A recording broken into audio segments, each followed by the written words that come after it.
तेजस्विनावदितमस्तु मा विद्विषावहे।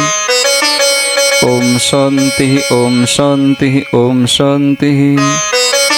योऽन्तः प्रविश्य वाचमिमां प्रसुप्तां सञ्जीवयत्यखिलशक्तिधरस्वधाम्ना। अन्यसहस्रचरणस्मृत्वगादीन् प्रणन्नमो भगवते पुरुषाय तुभ्यं।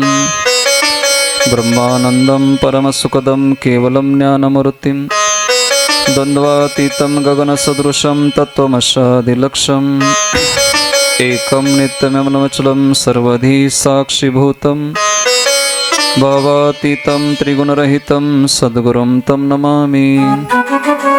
विनायकं गुरुं नौमि साक्षरे नाम विस्मृतं येषां चरणसान्निध्यात् जीवा मुक्ता भवन्ति। साक्षरे वंशविख्यातं ज्ञानदानपरायणं विनायकं गुरुं वन्दे भवबन्धविमुक्तये। श्रीरङ्गनाथं गुरुराजवर्यं मुमुक्षूणां ज्ञानदानेकदक्षं प्रभावती क्षेत्रनिवासनं तं नमामि वेदान्तविदामुरिष्ठं। नीलाम्बुजश्यामलकोमलाङ्गं सीतासमारोपितवामभागं पानो महासायकचारुचापं नमामि रामं रघुवंशनाथं। मनोजवं मारुततुल्यवेगं जितेन्द्रियं बुद्धिमतामुरिष्ठं वातात्मजमवानरयोतमुख्यं श्रीरामदूतं शरणं प्रपद्ये। वंशी विभूषितकरा नवनीरदाभात् पीताम्बरातरुणिबिम्बफलादरुष्टात् पूर्णेन्दुसुन्दरमुखादरविन्दनेत्रात् कृष्णात् परं किमपि तत्त्वमहं न जाने। नमस्तुते व्यासविशालबुद्धे फुल्लारविन्दायतपत्रनेत्र येन त्वया भारततैलपूर्णः प्रज्वालितो ज्ञानमयप्रदीपः प्रपन्नपारिजाताय तोत्रवेत्रैकपाणये ज्ञानमुद्राय कृष्णाय गीतामृतदुहे नमः। वसुदेवसुतं देवं कंसचाणूरमर्दनं देवकी परमानन्दं कृष्णं वन्दे जगद्गुरुं। वक्रतुण्डमहाकाय सूर्यकोटिसमप्रभ निर्विघ्नं कुरु मे देव सर्वकार्येषु सर्वदा। या कुन्देन्दुतुषारहारधवला या शुभ्रवस्त्रावृता या विनावरदण्डमण्डितकरा या श्वेतपद्मासना या ब्रह्माच्युतशङ्करभवतीभिर्दैवे सदा वन्दिता। समं पातु सरस्वती भगवती निशेषजडपः। यं प्रव्रजन्तमनुपेतमपेतकृत्यं द्वैपायनो विरहकातराजुहाव पुत्रेति तन्मयतया तरोभिनेदुस्तं सर्वभूतहृदयं मुनिमानतोऽस्मि। नारायणं नमस्कृत्य नरं चैव नरोत्तमं देवीं सरस्वतीं व्यासं ततो जयमुदीरयेत्। कर्पूरगौरं करुणावतारं संसारसारं भुजगेन्द्रहारं सदा वसन्तं हृदयारविन्दे भवं भवानी सहितं नमामि। गुरुदेव तुम्हारी जय जय हो गुरुदेव तुम्हारी जय जय देव तुम्हारी जय जय हो गुरुदेव तुम्हारी जय जय हो। भोले बाबा तुम्हारी जय जय हो। भोले बाबा तुम्हारी जय जय हो। शिव शंकर तुम्हारी जय जय हो। शिव शंकर तुम्हारी जय जय हो। त्रिपुरारी तुम्हारी जय जय हो। ओ त्रिपुरारी तुम्हारी जय जय हो। गुरुदेव तुम्हारी जय जय हो। भोले बाबा तुम्हारी जय जय हो। गुरुदेव जय जय हो। महादेव तुम्हारी जय जय हो।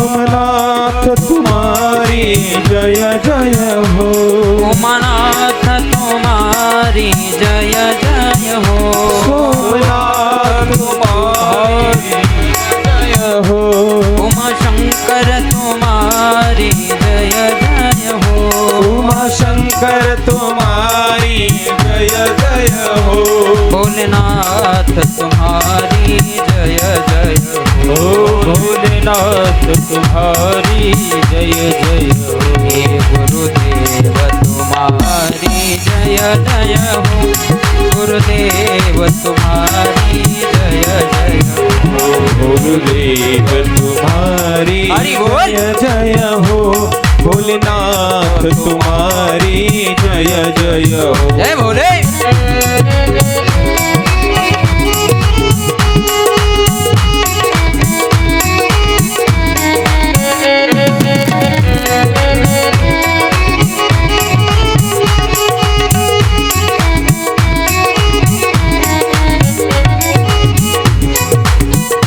त्र्यंबकेश्वर तुम्हारी जय जय हो त्र्यंबकेश्वर तुम्हारी जय जय हो ओंकारेश्वर तुम्हारी जय जय हो ओंकारेश्वर तुम्हारी जय जय हो मल्लिकार्जुन तुम्हारी जय जय हो मल्लिकार्जुन तुम्हारी जय जय हो उमानाथ तुम्हारी जय जय हो उमानाथ तुम्हारी जय जय हो गुरुदेव तुम्हारी जय जय हो गुरुदेव तुम्हारी जय जय हो गुरुदेव तुम्हारी जय जय हो भोलेनाथ तुम्हारी जय जय हो गुरुदेव तुम्हारी जय जय हो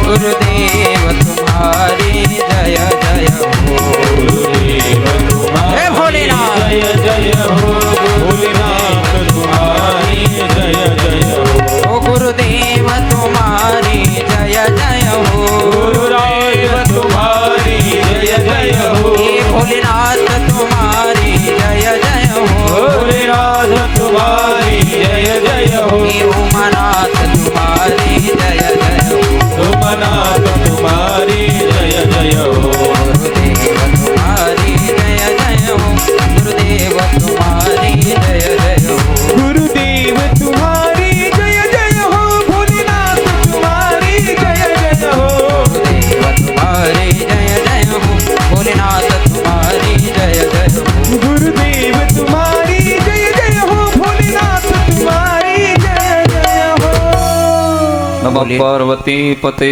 हर हर महादेव. हॅलो विको असतात द्या मिक्सरमध्ये. हॅलो आवाज द्या माझ्या माईकचा आणि मॉनिटरचा आवाज द्या थोडंसं. मॉनिटर थोडं मागे ठेवा वाटलंच तुम्हाला त्रास होत असतो नाही तर आवाज वाढवा थोडा. श्री गणेशाय नमः. या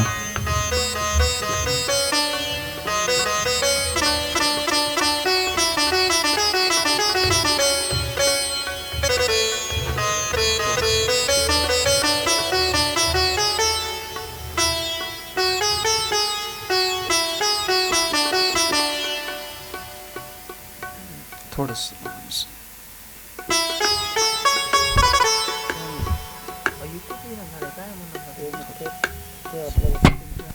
hello hello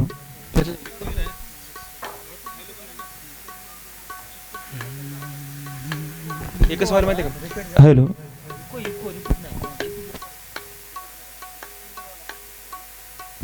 hello hello check check hello थोडा बेस कमी करायचा बेस कमी करा थोडा याचा हॅलो हॅलो हॅलो द्या थोडा बेस द्या hello hello check check hello hello hello check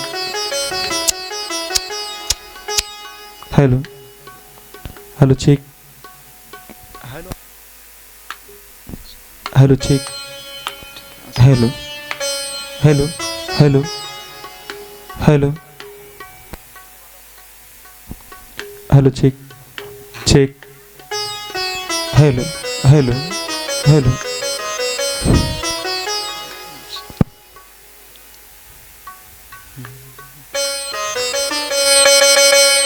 तत्पुण्यं सर्वदानेषु सर्वयज्ञेषु वा मुने शम्भो पुराणश्रवणात् तत्फलं निश्चलं भवेत्.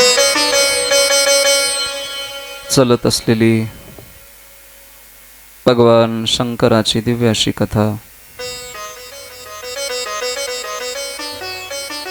आनंदाने भगवान जगदंबेच्या दारामध्ये विश्वनाथाचं चरित्र आपण ऐकत आहोत.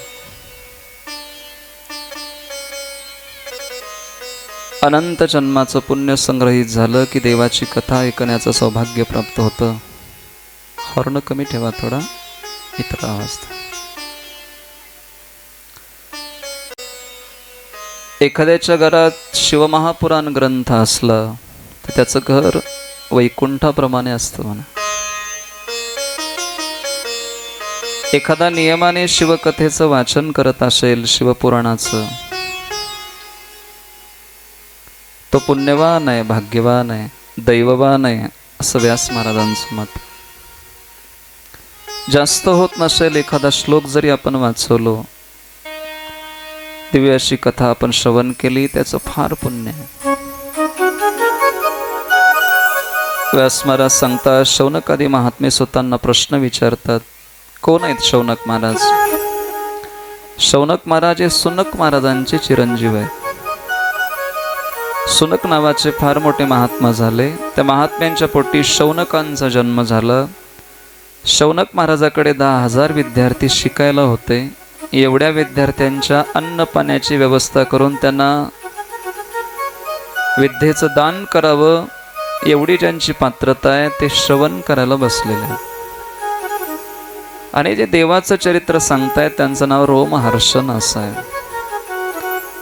रोमहर्षण शब्दाचा अर्थ आहे कथा सांगत असताना जे कथा ऐकायला बसले त्या श्रोत्याच्या अंगावरची केस उभी टाकतात, इतका उत्साह त्यांच्यात निर्माण होतो. म्हणून त्यांना संत महात्म्याने रोमहर्षण हे नाव दिलं. म्हणले, महाराज तुम्ही कथा सांगताय, फार भाग्याची गोष्ट आहे. म्हणले, कथेचं पुण्य काय ते सांगा. कथा ऐकल्यामुळं काय पुण्य प्राप्त होतं तेवढं सांगा. व्यास महाराज सांगतायत, जगामध्ये दान केल्याचं जे पुण्य आहे, दान हे वेगवेगळ्या पद्धतीचं असतं. काही वेळेला स्वर्ण दान करतो, काही वेळेला गोदान करतो, भूदान करतो, आपण जमीन दान दिली जाते, सोनं दान दिलं जातं, एखादी गाय दान दिली जाते. ही सगळी दान आहे. कलियुगामध्ये दान हा एवढा एकच गुण शिल्लक राहिलाय. आणि धर्म टिकून असेल तर ते दानावर धर्म टिकून आहे. पण आपल्याकडे 2 शब्द सलग बोलले जातात, दान धर्म करावं असं म्हटलं जातं. दान धर्म हा जो शब्द आलाय तो दानामुळं धर्म होतो, म्हणून दान धर्म. आणि त्यातल्या त्यात धर्मकार्यात दान करावं याच्यासाठी दान धर्म. माणसानं कुठेही बारकाई करावी, पण इथं करू नये. गाव म्हणलं की बारीक माणसं असतात, आपल्याकडे नाही. एका गावात 3 चिकट माणसं होती म्हणे, फार कंजूस होते. डॉक्टर श्यामसुंदर पाराशरजी सांगत होते, फार कंजूस माणसं होती. ते बाजारला गेली. येत असताना त्याने देगलूरच्या बाजारातून 50-50 रुपये पाव किलो तूप होतं त्या काळात, तूप घेऊन घरी आले. सगळे चिकट होते. एकमेकाला सांगू लागले, सांभाळून वापरा, कमी खात चला, महागाई फार वाढली आहे, लोक उधळा करतात म्हणून त्यांच्याकडे गरिबी आहे, कमी खा. सगळे एकमेकापेक्षा फार जिंद होते, बारीक होते. 1-1.5 महिन्यानंतर पण सगळ्यांची एकदा भेट झाली. म्हणले, जय हरी जय हरी. का हो, आठवते का आपण मागे एकदा बाजारला गेलो त्यावेळेला पाव किलो तूप आणलं होतं? म्हणले, हो आठवते. आहे का तूप आता? पहिल्याने सांगितलं 12 माणसं खावलेले. म्हणले, 1 महिन्यापासून तूप, तरी अजून शिल्लक आहे. आणि तूप आहे पाव किलो, खाणार 12, अजून तूप शिल्लक आहे. म्हणले, 12 माणसं मी दररोज नियमाने तूप खातो, पण अजून शिल्लक आहे. त्याने विचारलं, तुम्ही तूप घेता कसं? चमच्यानं घेता का मग डब्यानंच ओतता, कसं घेता? त्याने सांगितलं आता आमच्या घरी फार चपाती पोळी जी काही म्हणतो आपण आपल्या भागातली जी पद्धती आहे, त्याने सांगितलं अकरी खालच्या पोळीला थोडंसं तूप लावतो म्हणले आणि सगळ्या पोळ्या एकावर एक ठेवतो आणि वरच्याला थोडंसं लावतो, सगळ्यांना लागलं असं गृहीत धरतो, आनंदाने खातो आणि समाधान राहतो म्हणले. दुसऱ्याने सांगितलं असला उदळा केलं तर माणूस उठून जाते म्हणले. माणसाला पद्धत असावी, किती खावं काय खावं याचं काहीतरी गणित असलं पाहिजे, हे काही कामाचं नाही म्हटलं. आता पहिल्याने दुसऱ्याला विचारलं तुम्ही कसं खाता ते सांगा. दुसऱ्याने फार सुंदर उत्तर दिलं. म्हणले आम्ही 16 माणसं आहोत घरी आणि आम्ही दररोज तूप खातो म्हणले, न चुकता तुपाशिवाय जेवणच होत नाही आमचं, तरी आमचं तूप बरंच शिल्लक आहे. म्हणले कसं खाता?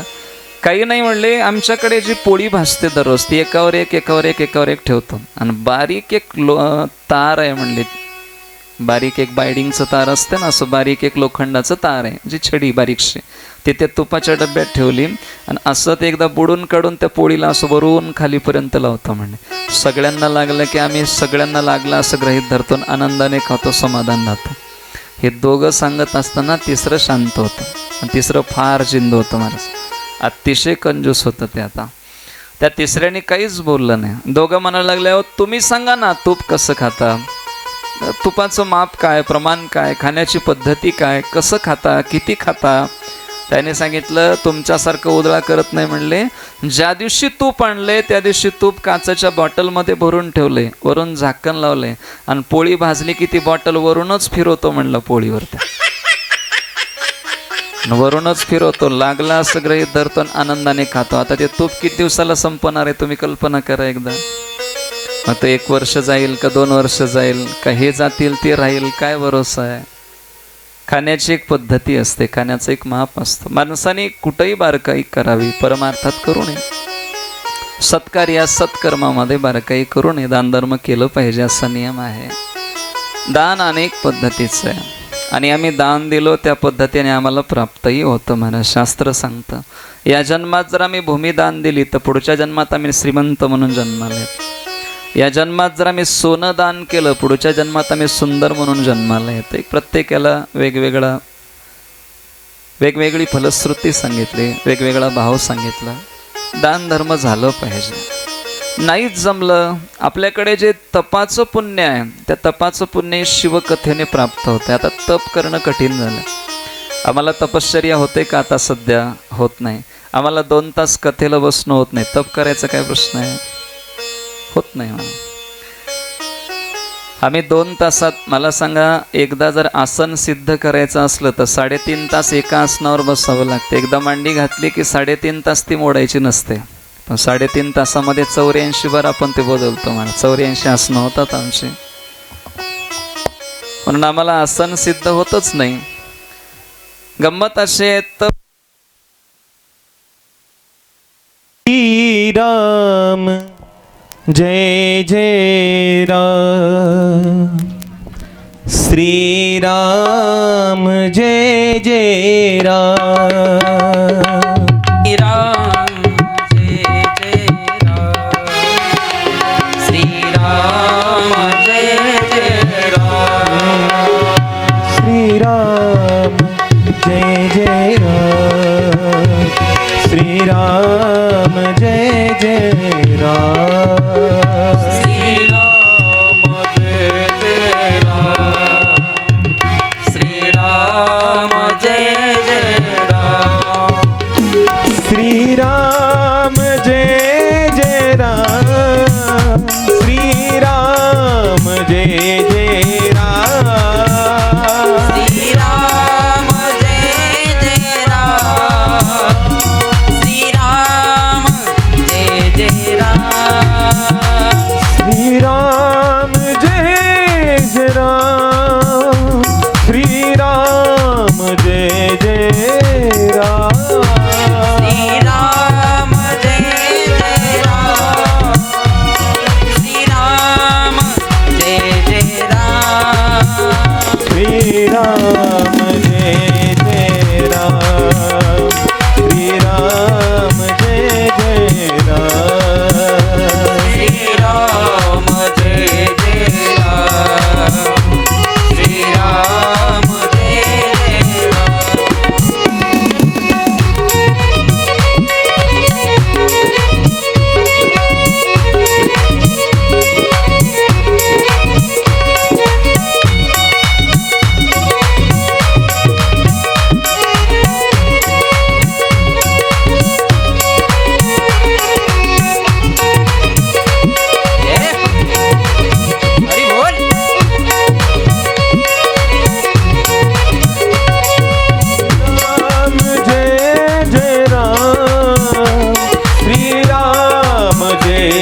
प्रभु रामा, हे राधा जी के घनश्यामा,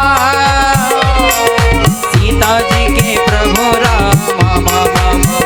श्री राम जय जय राम, श्री राम जय जय राम, श्री राम जय जय राम, श्री राम जय जय राम, श्री राम जय जय राम, श्री राम जय जय राम, श्री राम जय जय राम, श्री राम जय जय राम, श्री राम जय जय राम, श्री राम जय जय राम।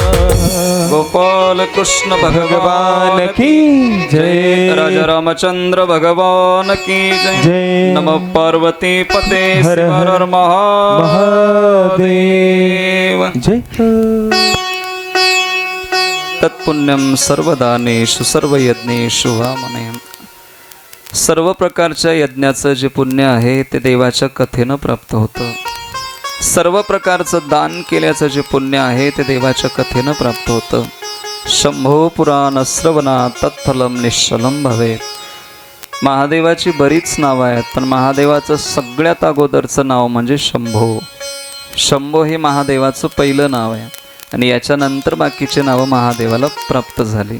शंभो शब्दाचा अर्थ आहे स्वयंभू, स्वतः प्रगट झालेली देवता. स्वयंभू म्हणजे शंभो. स्वयंभूचा अपभ्रंश शंभो असं म्हटलं तरी चालते. स्वतः प्रगट झालेली देवता आहे. महादेवाला कोणी प्रगट केलं नाही, महादेव स्वयंभू आहेत. महादेव स्वतः प्रगट झालेली देवता आहे. म्हणून महादेवाचं चरित्र ऐकलं पाहिजे. आणि कथेला शिवकथा, शिव महापुराण कथा असं म्हणतात. शिवशब्दाचा अर्थ अतिशय सुंदर आहे. महाराज महात्म्याने गोड वर्णन केलं. सेते असो शिवहा इति शिव. शिवशब्दाचा अर्थ आहे सगळ्यांच्या हृदयात जो शयन करतो तो परमात्मा म्हणजे शिव. आता आमच्या हृदयात कोणतरी आहे म्हणून आम्ही इथं बसून आहोत का नाही? कोणतरी मध्ये बसलंय. आम्ही झोपल्यावर सुद्धा ते रात्रभर मध्ये जागच असते. टकटक टकटक ती मशीन कार्य करते. ती चेतना आम्हाला जाग ठेवते. आणि याच्यातली ती चेतना शांत झाली की मग लोक काही करतात. चला चला सगळ्यांना फोन केली का, सगळे आली का, त्या दिवशी आपल्या घरी गर्दी जमणार. मग पुन्हा बरं होते म्हणत नाही, बरं आहेत म्हणत नाहीत, बरं होते म्हणतात. आणि नंतर म्हणतात फार चांगलं बोलत होते हो, फार चांगला स्वभाव होता. हे नंतर बोलतात. ते अगोदर चांगलं म्हणतील न म्हणतील, पण गेल्यावर फार चांगलं म्हणतात महाराज. आणि ते काय आता मातीला गेल्यावर आपण पाहतो, ते ज्यांचं कोणाचं जवळचं गेलंय ते दुःखी, बाकीचे लोक ते मातीला गेल्यावर जत्रेला गेल्यासारखं बोलतात. तिथं गेलं की विचारतात म्हणे सोयाबीनचा भाव वाढला म्हणे, ते मातीच्या वाटानं चालताना. कापसाचा भाव उतरला म्हणे, हे कधी बोलतात मातीला गेलं की. ज्यांना दुःख झालंय त्यांनाच झालंय, बाकीच्यांचं काय त्याचं स्वाभाविक आहे. प्रत्येकाच्या हृदयात ते शयन करतात म्हणून त्यांना शिव असं म्हटलं जातं. सगळ्यांच्या हृदयात तो आहे. मागेही बोललो असेल, एखादा माणूस मरत असताना त्याचं केलेलं वजन आणि जीव गेल्यावर केलेलं वजन याच्यात 21 ग्राम वजन कमी येतं. एखादा माणूस मरतोय त्याचं वजन करा आणि एखादा माणूस त्याचा जीव गेलाय लगेच 2 मिनिटात त्याचं वजन करा, 21 ग्राम वजन कमी येतं. हे वजन कोणाचं आहे? आतमध्ये असलेल्या परमात्म तत्वाचं वजन आहे, ते चैतन्याचं वजन आहे. सगळ्यांच्या हृदयात तो आहे, नाही कसं म्हणता येईल. एकदा एका बादशाहाने काजींना प्रश्न विचारला, बोले काजी साहब आप खुदा को मानते हो? तर राजा होता. राजा म्हणले की त्याचा मूड वेगळाच असतो. बोले हाँ सरकार, खुदा को मानता हूँ. अच्छा बताओ आपका खुदा कहाँ पर है? खुदा कहाँ पर है आपका, बताइए. राजांचा प्रश्न होता. दूसरा प्रश्न होता आपका खुदा किस तरफ मुंह करके बैठा है. आणि तिसरा प्रश्न होता आपका खुदा काम क्या करता है. फार सुंदर प्रश्न होता. काजी विचार करू लागले, आपण जर बादशाला सांगितलं तर त्याच्या बुद्धीला पटेल नाही. म्हणले सरकार मुझे 2 दिन का समय चाहिए, मला 2 दिवसाचा वेळ द्या, तुमच्या प्रश्नाचं उत्तर मी देऊन टाकतो. म्हण घरी आले. घरी आल्यावर थोडं डोक्याला हात लावून बसले म्हणतात. त्यांची 9-10 वर्षाची मुलगी जवळ आली. फार चतुर होती, बुद्धिमान होती. मला कौतुक वाटतं, कधी कधी अशी लेकरं जन्माला येतात जी आईवडिलांपेक्षाही काकांवर पुढे असतात. आईवडिलांपेक्षा बुद्धिमान लेकरं जन्माला येतात. त्या मुलीने वडिलांना प्रश्न विचारला, डोक्याला हात लावून बसलात. काय कारण आहे? म्हणले, बेटा बादशाने मला 3 प्रश्न विचारले आणि त्या प्रश्नाची उत्तरं द्यायची आहेत. मी विचार करतोय की मी दिलेल्या उत्तराने राजाला समाधान वाटेल का, राजाचं मन समाधानी होईल, संतुष्ट होईल का, काय उत्तर द्यावं या द्विधा मनस्थितीमध्ये मी आहे. म्हणले, बाबा तुम्ही एक काम करा, तुम्ही मला उद्या सभेत घेऊन चला आणि तुम्ही फक्त बादशाला एवढंच सांगा की तुमच्या प्रश्नाची उत्तरं मीच काय, माझी 10 वर्षाची मुलगी सुद्धा देईल. असं म्हटल्यामुळं दुसऱ्या दिवशी त्यांना माहीत होतं आपली मुलगी हुशार आहे. 10 वर्षाच्या लेकराला घेऊन सभेत आले. बादशाह विचारलं, बोले क्या हुआ काजी साहब, सवाल के जवाब मिल गए? बोले हाँ सरकार. सवाल इतने कोई बड़े सवाल नहीं थे, मामूली से सवाल थे. आपके सवाल का जवाब तो मेरी 10 साल की बेटी भी दे सकती है. म्हटलं 10 वर्षाची मुलगी सुद्धा तुमच्या प्रश्नाची उत्तर देईल. म्हणले बुलाव असे. त्या मुलीला समोर बोलवलं. बादशाच्या समोर ती मुलगी उभं टाकली. अगदी छोटंसं लेकरू आहे, 10 वर्षाचं लेकरू आहे. ने विचारलं बादशाह, बोले बेटा हमने जो सुना है वो सही है? बोले हाँ सरकार, आप सवाल पूछिए, तुम्ही प्रश्न विचारा. त्यांनी प्रश्न विचारला, बताओ आपका खुदा कहाँ पर है? त्या मुलीने सांगितलं, मुझे 1 ग्लास दूध चाहिए, मला 1 ग्लास दूध पाहिजे म्हणले. असं वाटलं लहान लेकरू आहे, लहान लेकराला दूध आवडतं. 1 ग्लास दूध घेऊन त्यांच्या लेकराच्या समोर आणून दिलं आणि त्या दुधाला बघत मुलींनी बादशाहला प्रश्न विचारला. बोले सरकार, मुझे आपसे एक सवाल पूछना है, बताइए ये दूध में घी कहाँ पर है? दूध में घी कहाँ पर है? त्या मुलीला बघत बादशाह सांगायला लागला, बोले बेटा घी तो उसके कन कन में है. बोले हमारा खुदा भी कन कन में बसा हुआ है. तो नाही अशी जागा नाही, विठ्ठल जळीस तळी भरला, रिता ठाव नाही उरला. तो नाही अशी जागा नाही. महाराज, आपल्याकडे जी साळ असते ना, ज्याचे तांदूळ तयार होतात, भात बनतो, त्या साळीला एक बारीक छिद्र असतं म्हणे. ते छिद्र फक्त सूक्ष्मदर्शक लावल्यावरच दिसतं. त्याच्यात बी तो मांडी घालून बसलाय म्हणे देव. सर्वांगटी राम देहा देही एक, सर्वांगटी राम देहा देही एक, सर्वांगटी राम देहा देही एक, सर्वांगटी राम देहा देही एक, सर्वांगटी राम देहा देही एक, सर्वांगटी राम देहा देही एक, सर्वघटी राम देहा देही एक, सर्वघटी राम देहा देही एक. सूर्य प्रकाश सहस्र रश्मि, सूर्य प्रकाश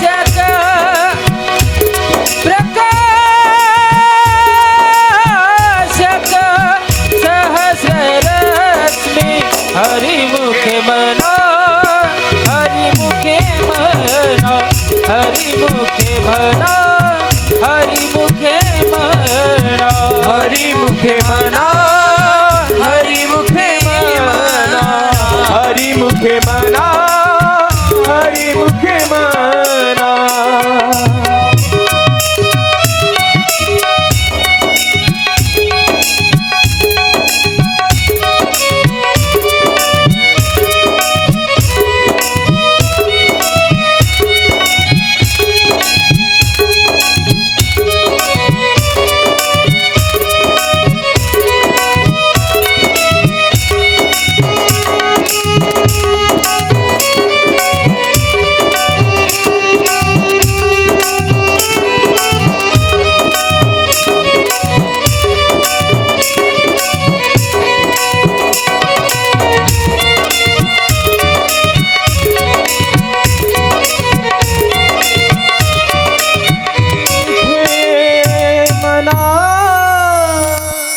माऊली ज्ञानोबराय सांगतात, प्रत्येक घटाघटामध्ये तो अस्तव्याला आहे. तो नाही अशी जागा नाही. 10 वर्षाची मुलगी सांगते, जैसे दूध में घी है वैसे पूरी दुनिया में मेरा भगवान मेरा खुदा है.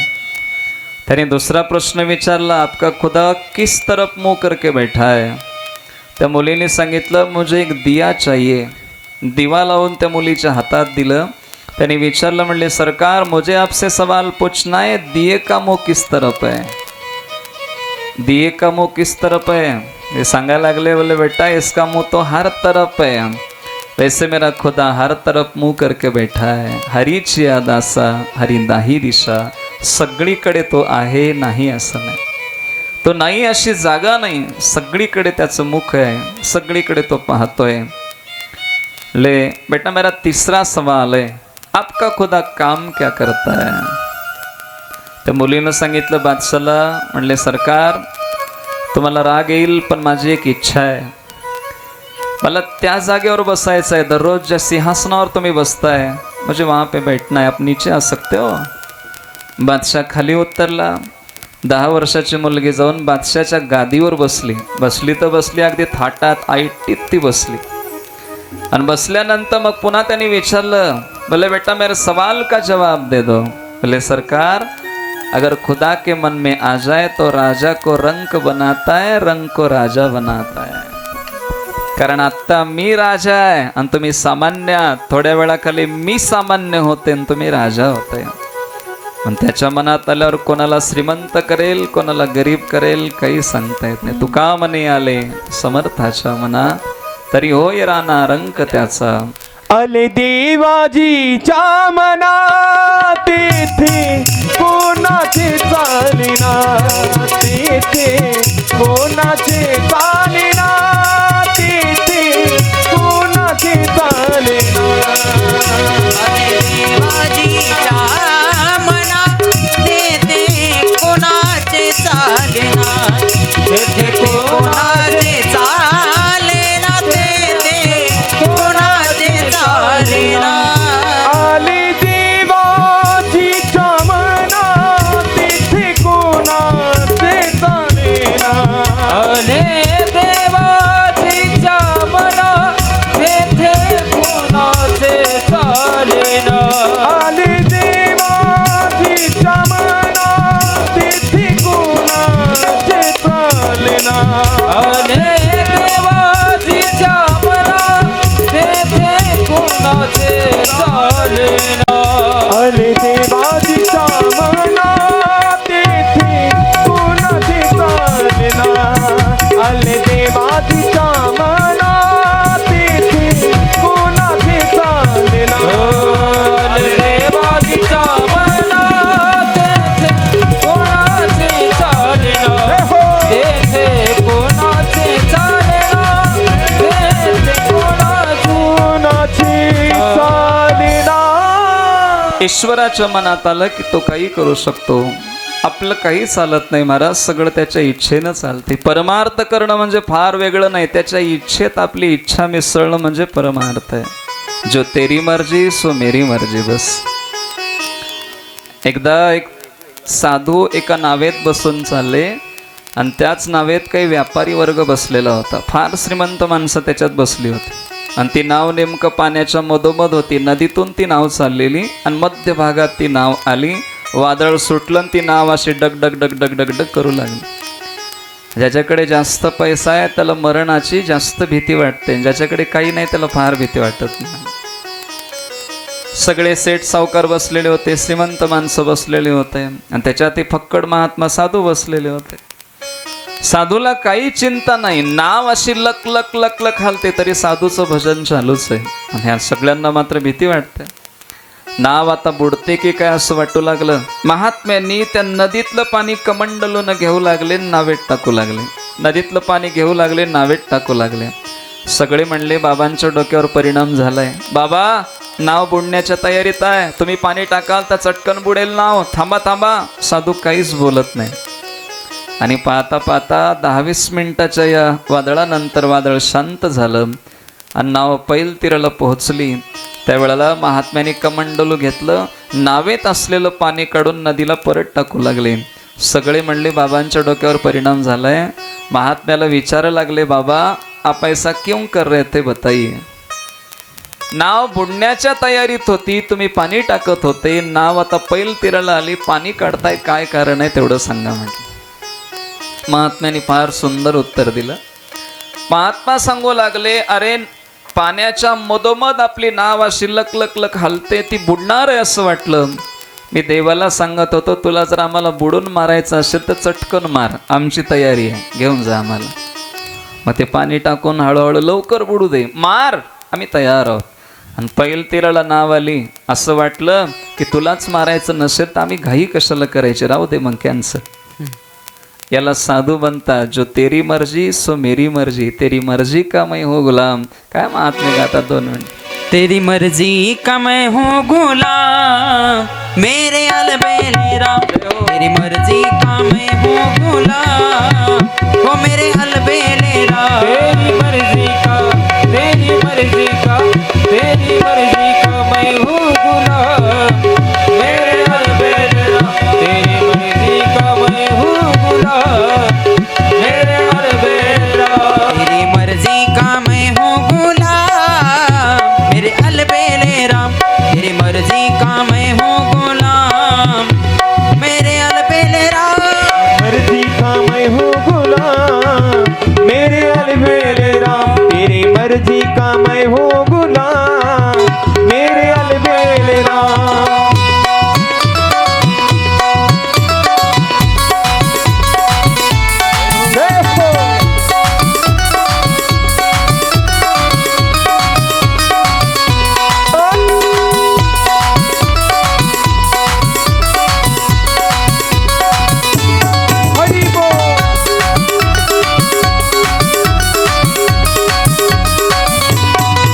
हो जो भी कर ले तो तुझ पर निछावर.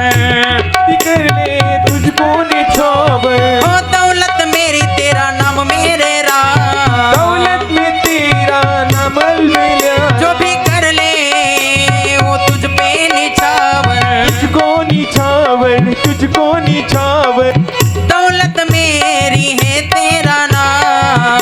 तेरा नाम है तेरा नाम. तेरी मर्जी का, मर्जी तेरी का, मर्जी का, मर्जी तेरी का. मर्जी का मैं हूँ गुलाम, मेरे अलबेले राम. तेरी मर्जी का मैं हूँ गुलाम, मेरे अलबेले राम. तेरी मर्जी का मैं हूँ गुलाम, मेरे अलबेले राम. तेरी मर्जी का मैं हूँ गुलाम, मेरे अलबेले राम. भगवान परमात्म्याच्या मर्जीमध्ये आपली मर्जी मिसळली की आपला परमार्थ झाला.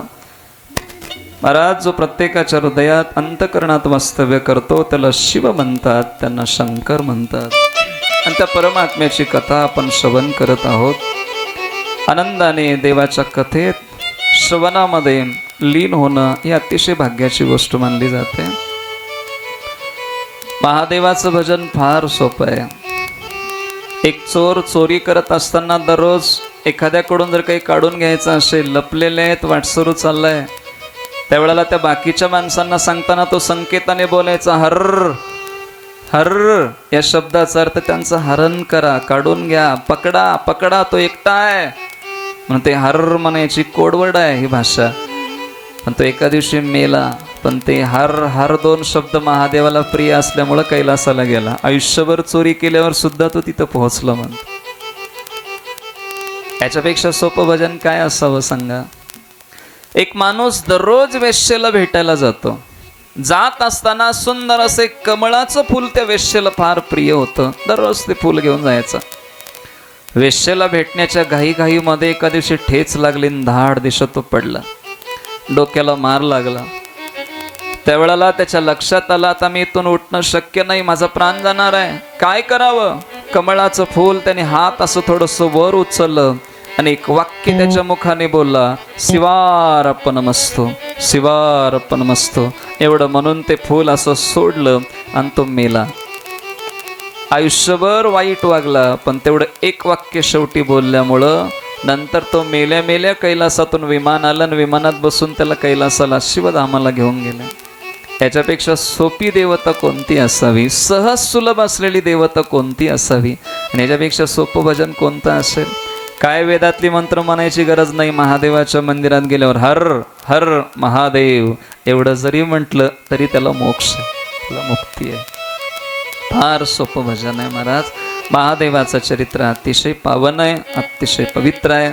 आज आपण बाकीची काही मोठी कार्य करू शकत नाही, देवाचं वर्णन ऐकू शकतो. याला फार श्रम लागतो असं नाही.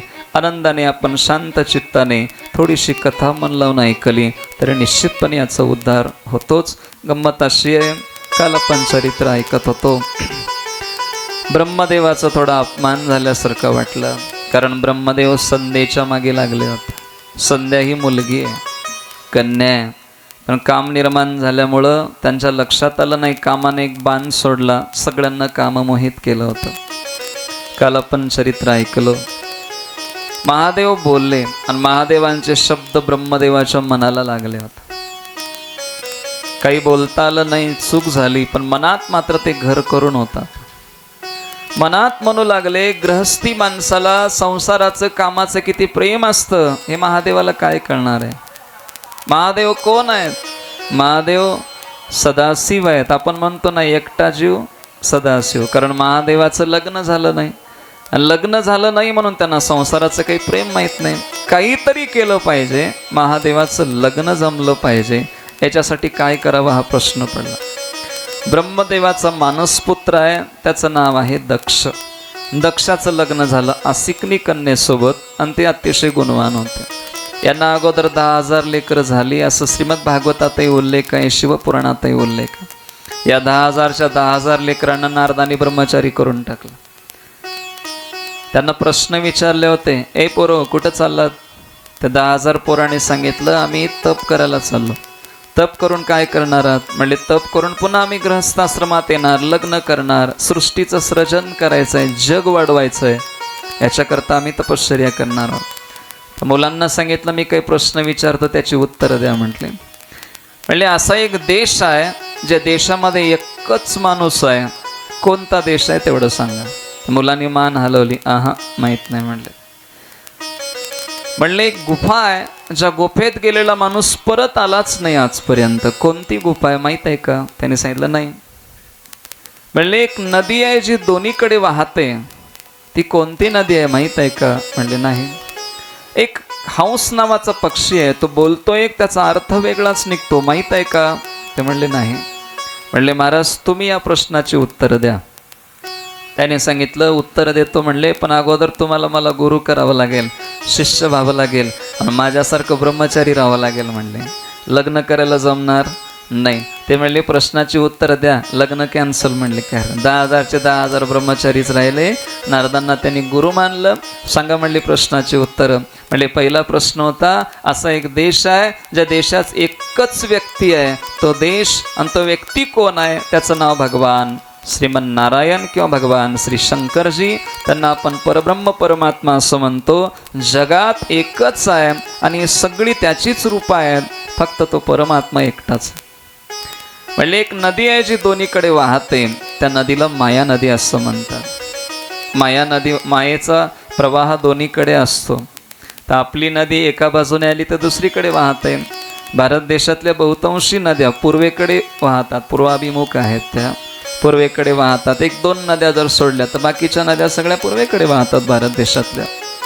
पण माया नदी पूर्वेकडे आणि पश्चिमेकडे एकदाच वाहते, म्हणजे तिचा प्रवाह 2 दिशेला एकदाच चालतो. आणि मायेचं काय चाललंय हे फक्त एक तर ईश्वराला माहीत आहे, नसेल ते एखाद्या साधूला माहीत आहे. माया बाकीच्यांना काही कळत नाही, कळू देत नाही. म्हणले गुफा आहे, ज्या गुफेत गेलेला माणूस परत आला नाही, त्या गुफेचं नाव आहे मरण. सगळे पुन्हा पुन्हा भेटतात, पण मेलेला माणूस भेटत नाही. गेले ते नाही आले परतनी.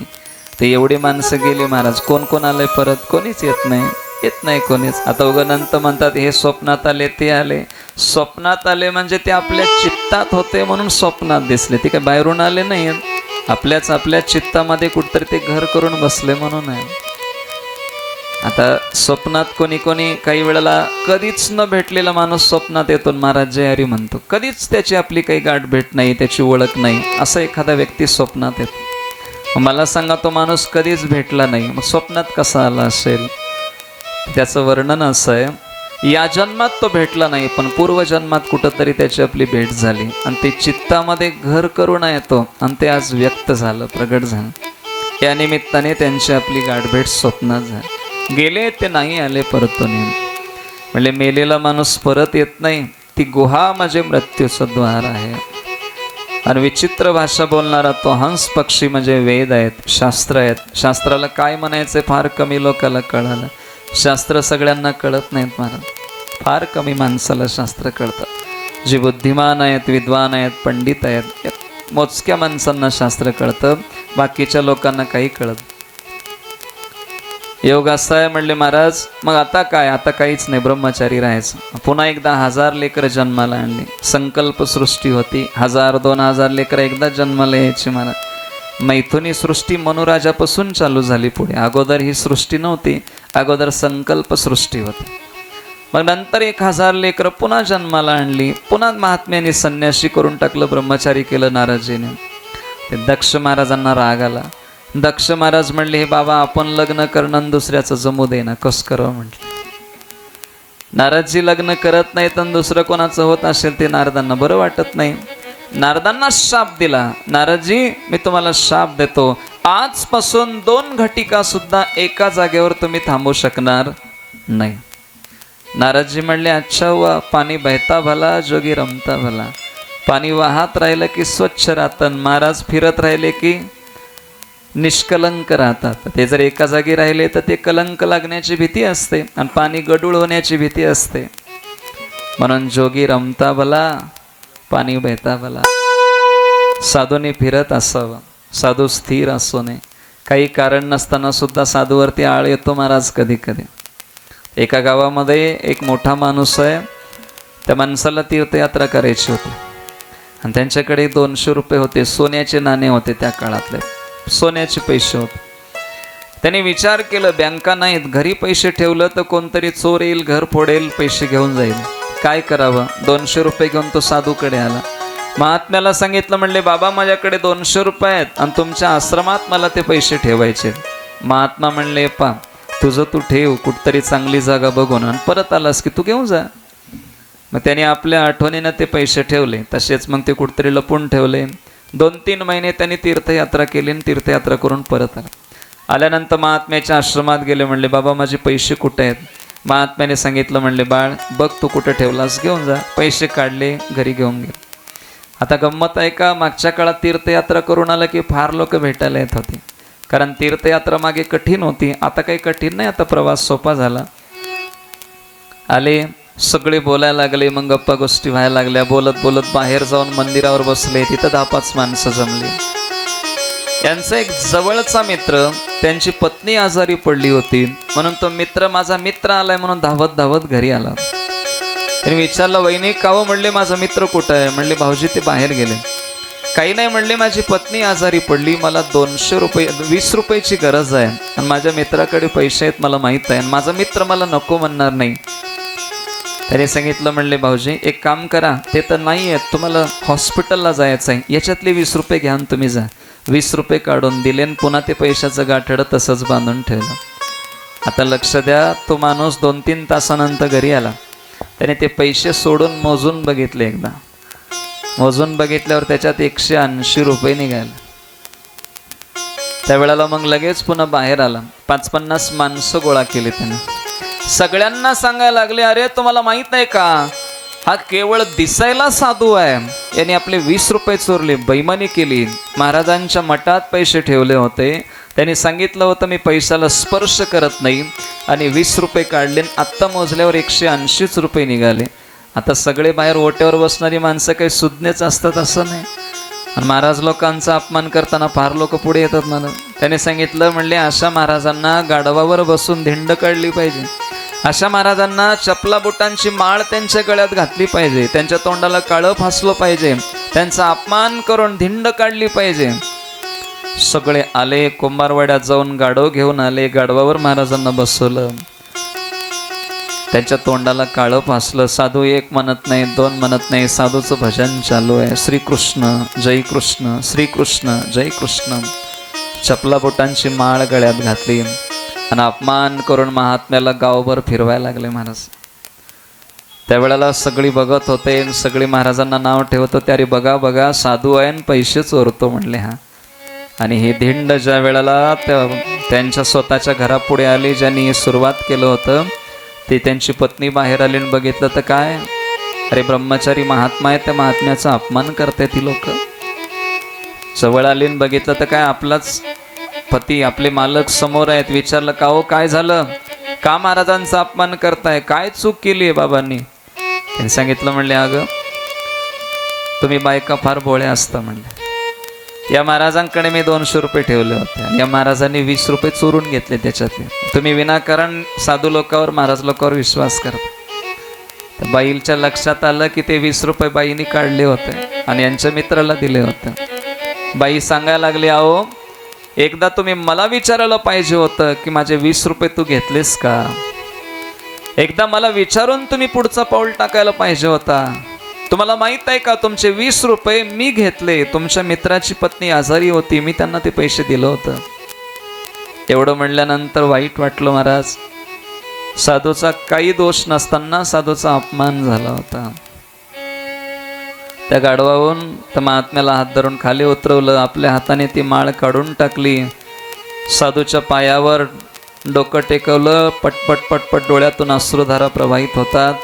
बाबा मला क्षमा करा, चूक झाली बाबा, माफ करा, मी अपराधी आहे, मी गुन्हेगार आहे.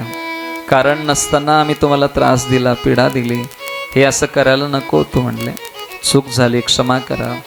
महात्म्याने त्यांना वर उचललं, हाताला धरून सांगायला लागले, म्हणले बेटा आजपर्यंत महाराज म्हणून ज्या तू पाया पडत होतास, सन्मान करत होतास ना, त्यावेळेला मला आनंद वाटला नाही आणि आज अपमान करतोस, दुःख वाटलं नाही. मी या दोन्हीच्या पार पुढे पोचलोय. सन्मान आणि अपमान ज्यांच्या जीवनातलं संपलाय त्याला साधू म्हणतात म्हणा. ज्याला सन्मानाची इच्छा आहे तो साधू नाही, ज्याला अपमान केल्यावर ज्याचं मन लागत नाही तोही साधू नाही म्हणा. महात्मा सांगायला लागले, आजपर्यंत ज्यांना तुम्ही साधू म्हणून सन्मान करत होते, ज्या शरीराला महत्त्व देत होते, नाही मुठभर माती मी त्याच्यावर टाकतो. आणि आज ज्या देहाचा अपमान झाला, मुठभर माती त्याच्यावर टाकतो. म्हणून साधू त्या दिवशी रात्रीला गाव सोडून निघून गेले. गंमत असे, कारण नसताना संत महात्म्यांचा अपराध होतो. साधूला शाप मिळाला, नारदजींना शाप मिळाला. नारदजी म्हणले कोई बात नाही. नारदांच्या मनात आला असतं तर दक्षाला शाप दिले असते, दक्ष जळून भस्म झाला असता. पण नारद महाराज शाप देत नाही. आपण शाप दिलं की आपलं तप कमी होतं. आम्ही जे भजन करतो ना, आमच्या मुखाने जर कोणाचं वाटोळं हो दे असं म्हटलो, भजनाचं पुण्य निघून जातं महाराज. त्याच्यामुळं सावधान, शाप द्यायचा नाही कोणाला. तर महिला मंडळ देतात थोडं, नाही द्यायचं आता आजपासून, कथा ऐकल्यापासून नाही द्यायचं. काही हो द्या, आता कोणाला चांगलं म्हणायचं नाही, खराब म्हणायचं नाही, शाप द्यायचं नाही. आपण कठोर वाक्य बोललो, आपण शाप दिलो तर आपलं पुण्य निघून जातं, पुण्याचा क्षय होतो. म्हणून शाप द्यायचा नाही, म्हणायचं नाही कोणाचं वाटोळं होईल म्हणू नये असं. नारद महाराज निघून गेले, काहीच बोलले. दक्षाला आश्चर्य वाटलं की मी महाराजांना शाप दिल्यावर सुद्धा महाराज एक शब्द बोलले नाही. धन्य आहेत नारदजी, धन्य आहेत ना. इकडे मग दक्षाला ब्रह्मदेवाने सांगितलं, म्हणले एक काम करा, तुम्ही जगन्मातेला प्रसन्न करून घ्या. दोघं पती पत्नी जगदंबेची उपासना करण्यासाठी बसले आणि जगन्मातेची उपासना करू लागले. जवळजवळ 27 वर्ष त्यांनी तप केलं म्हणतात. आणि दोघांनी तप केलं, नवरा बायकोनी. भजन दोघांनी करावं, कथा ऐकायला दोघांनी यावं, कीर्तनाला हरिपाठाला दोघांनी जावं, असा नियम आहे. नाहीच जमलं समजा, काही अडचणीमुळे एकटं यावं लागलं तरी हरकत नाही, कारण आपला अर्ध पुण्य त्यांच्या खात्यात ट्रान्सफर होतं, त्याच्यामुळं काय चालतं असं. पण शक्यतोवर दोघांनी भजन केलं पाहिजे. मोरारी बापू सांगत होते, भजन और भोजन साथ में बैठ के करना चाहिए. भजन करताना जेवण करताना एकत्र असावं म्हणे परिवारातली सगळी लोक. दोघांनी तप केलं. जगदंबा प्रगट झाल्या. वत्स वरमृही, काय हवाय? ए दक्ष, ए राजा, अरे मी प्रसन्न आहे, माग तुला काय हवाय. तर मनात इच्छा आहे की जगदंबा आपली मुलगी म्हणून जन्माला यावी, पण बोलण्याची हिंमत झाली नाही. राजा काहीच बोलत नाहीत. म्हणले माता मागायचं आहे, पण मनात अंतकरणात थोडंसं भय वाटतं, काय करावं सांगा. नाही नाही, तू माग राजा, तू काही माग, मी द्यायला तयार आहे. म्हणले माता, आमची इच्छा आहे की आम्हाला एखादं कन्यारत्न पाहिजे, पण तुमच्यासारखं पाहिजे. म्हणजे मुलगी झाली तर तुमच्यासारखी मुलगी आमच्या पोटी जन्माला यावी, एवढं आमचं म्हणणं आहे. त्यावेळेला सृष्टीची ब्रह्मांडाची मालकीन सांगते, राजा अरे माझ्यासारखी कशाला, मीच तुझ्या पोटी कन्या म्हणून जन्माला येईन. आणि साक्षात जगदंबा दक्ष महाराजांच्या पोटी कन्या रूपाने प्रगट झाल्या. आणि जगदंबेचा झालेला सुंदर असा अवतार ते म्हणजे सती माता, सती महाराणी या त्यांचं नाव आहे. अतिशय सुंदर होत्या, अतिशय गुणवान होत्या. सती मातेचं चरित्र अतिशय सुंदर आहे. आनंद वाटू लागला. दक्षाला फार समाधान वाटतं, कारण जगदंबाच त्यांच्या पोटी आलेली आहे. आनंद वाटतो. मला एक वाक्य आवर्जून बोलावं असं वाटतं, ज्यांच्याकडे कन्या आहे, ज्यांच्याकडे मुली आहेत, ओळखावं त्यांच्या घरी लक्ष्मी आहे, त्यांच्या घरी लक्ष्मी आहे. कारण साक्षात जगदंबा कन्यारत्न होऊन प्रगट झालं म्हणा. आनंदाची गोष्ट आहे. भाग्यवानाला या गोष्टी घडतात. आणि बरेच जण पहिल्यांदा मुलगी झालं की नाराज होतात म्हणा. बऱ्याच जणाला वाटतं अरे आम्हाला पहिली मुलगी झाली म्हणतात. ओळखावं आपल्या घरी लक्ष्मी आली, पहिल्यांदा लक्ष्मी आली. महात्मे फार गोड वर्णन करतात. ज्यांच्याकडे कन्या आहे त्या घरातला आनंद फार वेगळा असतो, मला फार वेगळा असतो. म्हणून मुलगी असलीच पाहिजे असा नियम आहे, असलीच पाहिजे. योग असा आहे, पाहता पाहता थोड्याशा मोठ्या झाल्या. नारद महाराजांनी त्यांना मार्गदर्शन केलं. म्हणले आता मुलगी झाली, पण जावाई कसा भेटेल हा एक मोठा प्रश्न असतो, हा एक मोठा प्रश्न असतो, जावाई कसा. त्याने सांगितलं तुमच्या मुलीने जर तपश्चर्या केली, महादेवाला प्रसन्न करून घेतलं तर महादेव तुमचे जावाई होते. सती महाराणीने तप केलं म्हणतात. तपश्चर्या फार सुंदर आहे. सती माता आणि पार्वती मातेचं चरित्र जवळजवळ सारखं आहे, दोन्ही कथा जवळजवळ सारखे. तपश्चर्या केल्यानंतर सुंदर पद्धतीने महादेवांना ते तप अतिशय आवडलं, महादेव प्रसन्न झाले. ती तपश्चर्या पाहायला देव येत होते. फार सुंदर तपश्चर्या होती महाराज.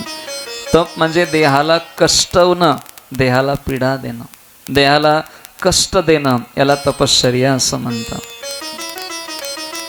पाहता पाहता मग सुंदर पद्धतीने दक्ष महाराजांना सांगितलं की आता तुमची कन्या मी स्वीकारायला तयार आहोत. आणि आनंदाने महादेवाचं सती मातेचं लग्न होऊ लागलं. दोघांचा विवाह होतो. फार सुंदर पद्धतीने विवाह सोहळा पार पडला. अतिशय आनंदाने सती महाराणी सासरी आल्या, महादेवाकडे आल्या, कैलास पर्वतावर आल्या.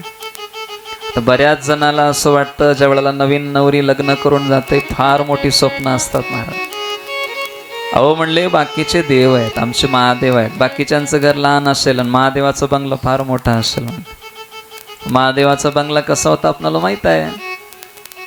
महादेवाचा बंगला स्मशान. महादेवाच्या कैलास पर्वताचा ज्या ज्या जागेवर उल्लेख आला तिथं असं वर्णन आहे, फक्त एक वटवृक्ष आहे, वडाचं झाड आहे, 4 भिंती बांधलेल्या आहेत, असा उल्लेख मला कुठंच भेटला नाही. हा महादेवाचं एक धाम आहे, जसं भगवान श्रीमन्नारायणाचं वैकुंठ आहे, रामप्रभूंचं साकेत धाम, कृष्ण कन्हैयाचं गोलोक धाम आहे, तसं महादेवाचं सनातन धाम आहे असा उल्लेख आहे, ज्या धामात सगळे ऐश्वर्य पाहायला भेटतात. कैलास पर्वतावर तर फक्त स्मशान आहे. सतीमातेला असं वाटलं की किती मोठा बंगला, किती मोठं घर. ते नंदीवर बसून जाता जाता योग असा झाला म्हणतात, स्मशानात जाऊन नंदी थांबला. त्यावेळेला महादेवाला म्हणू लागले चला की देवा आपल्या घरी जाऊ, चला की देवा आपल्या घरी जाऊ. महादेव म्हणले आपणे राम का यही घर आहे, म्हणले हेच घर आपलं आहे देवी, उतरा आता खाली. अरे बापरे, म्हणले देवा लोकांची घरं किती मोठी असतात, पण आपणाला घरच नाही म्हणले. मुळात आपण स्मशानात राहतो, इथं राहायचं का आपण. त्याने सांगितलं मी कितीतरी काळापासून इथंच आहे आणि तुम्हाला सुद्धा इथंच राहायचं आहे. म्हणले बघा बंगल्यावर बंगले तयार व्हायला लागले आणि आपण आता स्मशानात वास्तव्य करतो. त्यावेळेला सांगू लागले, म्हणले नाही नाही, खरं सांगू का, लोकांची घरं खोटी आहेत आणि आपलं घर खरं आहे. लोकाची घरं खोटी आहेत म्हणून कोटी रुपयाचं घर असताना सुद्धा मेल्यावर घरात जाळत नाहीत, स्मशानात आणतात. स्मशानात आणतात ना. आपलं घर खरं आहे, एकदा स्मशानात जाऊन थांबलं की आता पुढे कुठं वाटचाल नाहीये, झाले शांत तिथं आता. म्हणून खरी जर जागा कुठली पवित्र असेल तर ते स्मशान आहे, ज्या जागेवर कायम वास्तव्य, कायम मुक्काम करायला अगदी स्थिर होतो माणूस, त्याच्या पुढे प्रवास नाही आता. त्या दिवशीपासून स्मशानात राहू लागले म्हणतात. पण आता गंमत आहे का, सतीमातेला असं वाटलं आपणालाही बंगला पाहिजे, आपणालाही बंगला पाहिजे. पण महादेवानी बंगला बांधला सतीमातेसाठी आणि वास्तुपूजनाला रावण आला होता म्हणतात. रावणाने ते बंगला बघितला, म्हणले काय बंगला आहे, काय बंगला आहे देवा, किती सुंदर बंगला आहे. मग काही नाही म्हणले, देवा दक्षिणा म्हणून बंगलाच देऊन टाका. वास्तूला आला आणि बंगलाच घेऊन गेला. तीच लंका आहे. लंका म्हणजे मुळात महादेवाचं घर आहे. पण त्याने सांगितलं, म्हणले रावणा सगळं घर तुला, पण याच्यात एक राम मंदिर आहे ते पाडायचं नाही, कारण तुझी प्रवृत्ती असुरी आहे. त्याने सांगितलं आमच्या 3 भावात एक भाऊ देवदेव करतात म्हणले विभीषण, ते घर त्याच्या ईशाला ज्याच्यात राम मंदिर आहे. महाराज पाहता पाहता योग असा आनंदाने वास्तव्य करतायत अतिशय सुंदर पद्धतीने. याच्यात एक घटना घडली. महादेवाला रामकथा अतिशय प्रिय आहे. रामकथा श्रवण करावं याच्याकरता अगस्ती महाराजांच्या आश्रमाच्या दिशेने त्यांची वाटचाल चालू झाली. एक बार त्रेता जुग माही, एक बार त्रेता जुग माही, एक बार त्रेता जुग माही, एक बार त्रेता जुग माही. शंभु गए कुंभजर सिपाही, शंभु गए कुंभजर सिपाही, संग सती जग जननी भवानी, संग सती जग जननी भवानी. हो अरु घटना भव मुनि विज्ञानी, अरु घटना भव मुनि विज्ञानी. मंगल भवन अमंगल हारी, द्रवभू दशरथ अजिर बिहारी. ओ राम सिया राम सिया राम जय जय रामा, मंगल भवन अमंगल हारी. महादेवाला रामकथा ऐकण्याची इच्छा झाली. ज्या महात्म्याने, ज्या परमात्म्याने रामायण जगाला दिलं, आज रामायण ऐकावं अशा अंतकरणात इच्छा झाली. आणि जगदंबेला सती महाराणीला सोबत घेतलं आणि रामकथा ऐकण्याकरता अगस्ती महाराजाकडे आले. अगस्ती महाराजांच्या आश्रमात आले. आनंद वाटला. महाराज अगस्ती महाराजांनी सन्मान केला, कारण इतका सुंदर श्रोता प्राप्त झाला. ज्यांना रामायणाचा अतिशय प्रेम आहे तो श्रोता आहे. आणि सुंदर पद्धतीने त्यांचं आसन मांडलं, दोघांना पती पत्नीला बसवलं. आत्ता जी उपमा दिली सती मातेला, संग सती जगजननी भवानी, जगन्माता आहेत असं ते बोलले. आणि फार सन्मान केला. पूजे ऋषी अखिलेश्वर जानी, अतिशय प्रेमाने त्यांचा सन्मान केला, त्यांचं पूजन केलं. आनंद वाटला आणि सांगितलं बाबा मी रामकथा ऐकायला आलो, तुम्ही रामायण सांगा. सुंदर पद्धतीने अगस्ती महाराज ज्यांचा जन्म एका कुंभातून झाला, एका घटातून ते जन्माला आले, ते प्रगट झाले, गोड अशी रामकथा सांगतायत.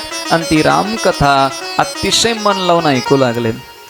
पण आता याच्यात गंमत झाली. महादेवानी कथा फार सुंदर ऐकली, सती मातेचं कथेत मन लागलं नाही. का मन लागलं नाही? कारण सती मातेला वाटत होतं जे रामायण महादेवाने निर्माण केलंय, रचना केली रामायणाची, काव्य ज्यांनी समाजाला दिलंय, तेच जर श्रोता म्हणून बसले तर महाराज काय कथा सांगतील असं थोडं मनात वाटलं. आणि गंमत अशी आहे, कथा ऐकत असताना फार लहान होऊन बसावं लागतं, मग जमतं. ज्या घागरीला पाण्यात भरायचंय तिला कुठंतरी झुकावं लागतं, ती भरते. ती जर तशीच थांबली तर पाण्यात राहूनही ती भरत नाही. म्हणजे कुठंतरी विनम्रता अंतकरणात पाहिजे, मग तो कथेचा आनंद आपल्याला घेता येतो. पूर्ण कथा झाली. कथेत काही फार सतीमातेचं मन लागलं नाही. महादेव अतिशय प्रेमाने ती कथा ऐकतात. अतिशय आनंद वाटलं, प्रेम वाटलं सुंदर पद्धतीने. मग परत येत असताना आता वक्त्याला काहीतरी द्यावं लागतं. ज्याने आपल्याला कथेचं दान दिलंय त्यांना काहीतरी द्यावं लागतं. सांगितलं, म्हणले महाराज तुम्हाला काय हवं आहे ते सांगा. अगस्ती महाराज सांगतायत, माझ्या अंतःकरणामध्ये ही भक्ती अशीच असावी, कायम माझ्याकडनं रामकथेची सेवा घडावी, आनंदाने सुंदर पद्धतीने हेच कार्य माझ्याकडनं घडलं पाहिजे, तेव्हा माझं आयुष्य परमात्म्याच्या चरित्रात गेलं पाहिजे, एवढं मागणं मागितलं. मग तिथून परत आले. आणि परत येत असताना त्याने दक्ष कुमारी म्हणजे दक्षाची कन्या परत चालली, हे तुलसीदास महाराजांचं वाक्य. आणि आले त्या वेळेला ते सांगतायत, जगत जननी भवानी, आणि जाताना दक्ष कुमारी म्हटले, कारण कथेत मन लागलं नाही म्हणून सन्मानाचे शब्द काढून घेतले. मन लावून त्यांनी कथा ऐकली नाही. आणि तेवढ्यात गंमत ऐका, दंडकारण्यातून येत होते आणि त्याच्यात प्रभू रामचंद्र नेमकं त्याच वेळेला परमात्म्याचा अवतार चाललेला आहे. सीता मातेचं अपहरण झालंय, राम दुःखी आहेत, हे सीते हे सीते म्हणून अतिशय दुःखी अंतकरणाने वृक्षाला भेटतायत, मिठी मारतायत, अगदी विरहाने ते व्याकुळ झाले. सीता मातेचा शोध घेत आहे, सीते सीते सीते. ज्या वेळेला राम प्रभू सीते सीते म्हणायचे त्यावेळेला वृक्षाला सुद्धा महाराज ते दुःख सहन होत नव्हतं. आजूबाजूचं सगळं वातावरण दुःखी झालेलं आहे, दुःखी झालेलं आहे. भगवान शंकरजी प्रभू रामचंद्राला पाहताय, जय सच्चिदानंद जय सच्चिदानंद जय सच्चिदानंद. दुरून नमस्कार केले, जवळ गेले नाही. दुरून बघितलं, प्रभू रामचंद्राला नमस्कार केला. सती माता विचारायला लागले, देवा तुम्ही कोणाला नमस्कार करताय? म्हणले, देवी हे जे सीते सीते म्हणून रडतायत ना, दुःख करतायत ना, ते ब्रह्मांडाचे मालक आहेत, ते भगवान प्रभू रामचंद्र आहेत, भगवान श्रीमन नारायणाचा अवतार आहेत. ते सती माता म्हणल्या, जर ते साक्षात देव असतील तर त्यांची पत्नी कोण चोरून नेलंय त्यांना माहित नाही का? त्यांना एवढंही कळलं नाही की त्यांच्या बायकोला कोण पळून नेलं, कोण त्यांचं अपहरण केलंय, माहित नाहीये? ते सांगायला लागले, म्हणले, देवी रंगमंचावर एखादा श्रीमंत माणूस गरिबाची भूमिका करतो, दरिद्री माणसाची भूमिका करतो, आणि त्याचं ते दारिद्र्य बघितल्यावर लोक म्हणतात, अरे रे काय दरिद्री माणूस आहे, काय याची अवस्था आहे. पण स्टेजहून खाली उतरला की त्याच्या इतका श्रीमंत कोणी नाही.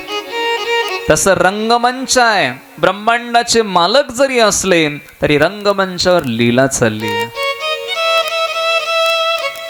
सती माता म्हणले, मला विश्वास वाटला नाही देवा. म्हणले, तुमच्या बोलण्यावर आणि जे दृश्य दिसते या दोन गोष्टी जवळजवळ माझ्या बुद्धीला न पटणार आहेत.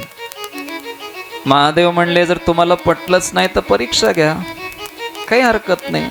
मला माहित आहे, मला विश्वास आहे, माझ्या बुद्धीला दृढ आहे. आता मला माहित आहे की प्रभू रामचंद्र म्हणजे साक्षात परमात्मा आहेत. मी खात्रीने येतच आहे. आता तुम्ही जाऊन या. वटवृक्षाखाली महादेव बसले. वडाच्या झाडाला विश्वासाचं प्रतीक म्हटलं जातं. बट विश्वास अचल निज धर्मा. विश्वास म्हणजे वट. सतीमाता परीक्षा घेण्यासाठी आल्या, विचार करू लागल्या, पुनी करी विचार. पुन्हा एकदा विचार केल्या की कसं परीक्षा घ्यावी. ते म्हणताय, सीते सीते म्हणून रडतायत ना, आपण सीताच होऊन पुढे गेलं पाहिजे. सीता मातेचं रूप घेतलं. राम प्रभूंच्या पुढे पुढे पुढे पुढे चालू लागल्या. परमात्म्याला क्षण सुद्धा लागला नाही ओळखायला की कोण आहे. का? पहिली चूक झाली. सीता माता असत्या तर रामाच्या पुढे चालल्या नसत्या. कारण सबंध आयुष्यामध्ये सीता मातेने रामप्रभूंच्या समोर पाऊल टाकलं नाही. आणि आज ते पुढे चालतायत. याच्यावरच लक्षात आलं की सीता नाही, सती माता आहे. हे दुःखी आहेत. लखनजी दुःखी आहेत, रामप्रभू दुःखी आहेत, आणि तेवढ्या सती माता पुढे पुढे पुढे चालतायत. रामप्रभूंच्या लक्षात आलं. रामप्रभू विचारू लागले, म्हणले, माता प्रणाम. म्हणले, दंडकारण्यामध्ये तुम्ही काय करताय? वृषकेतू भगवान शंकरजी कुठे आहेत माता, सांगा. एवढं म्हणल्या लगेच त्यांच्या लक्षात आलं की बापरे, परमात्म्याने मला ओळखलं आणि हे खरंच ईश्वर आहेत, खरंच श्रीमन नारायण आहेत. म्हणले, देवा महादेवानी मला परीक्षा घेऊ नको असं सांगितलं होतं, खरंच मला माहीत आहे माझी चूक झाली. सांगा. म्हणले, तुम्ही दुःखी आहेत आणि आमचे परमात्मा तुमचं का स्मरण करत होते, का सच्चिदानंद म्हणून नमस्कार करत होते ते सांगा. सुंदर पद्धतीने एकमेकात असलेलं संबंध सांगितलं. सती माता परत आल्या. सतीमाता आल्या की महादेवाने विचारलं, म्हणले कस काय देवी, बरे आहो का? म्हणले बरं आहे ना सगळं. असं कधी म्हणतात, गडबड होण्याची शक्यता असल्या की म्हणतात बरं आहे ना, सगळं व्यवस्थित आहे ना असं. आणि काही फार वेळ झाला नव्हता, 10-5 मिनिटं झाली होती. गेल्या सीता मातेचं रूप घेतलं आणि परमात्म्याने ओळखलं आणि हे परत आले. आल्या आल्या लगेच विचारलं, म्हणले बरं आहे का सगळं? हा देवा म्हणले काही नाही. परीक्षा घेतले का?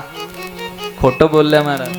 कछुन परीक्षा लीनी गोसाई, कछुन परीक्षा लीन गोसाई, कछुन परीक्षा लीन गोसाई, कछुन परीक्षा लीन गोसाई, कछुन परीक्षा लीनी गोसाई, कछुन परीक्षा लीन गोसाई, कछुन परीक्षा लीन गोसाई, कछुन परीक्षा लीन गोसाई.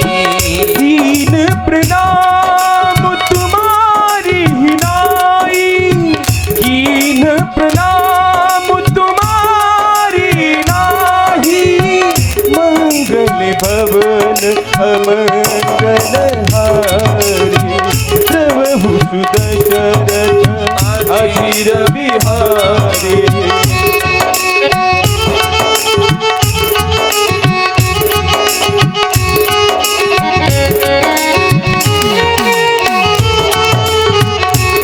हरी बोल.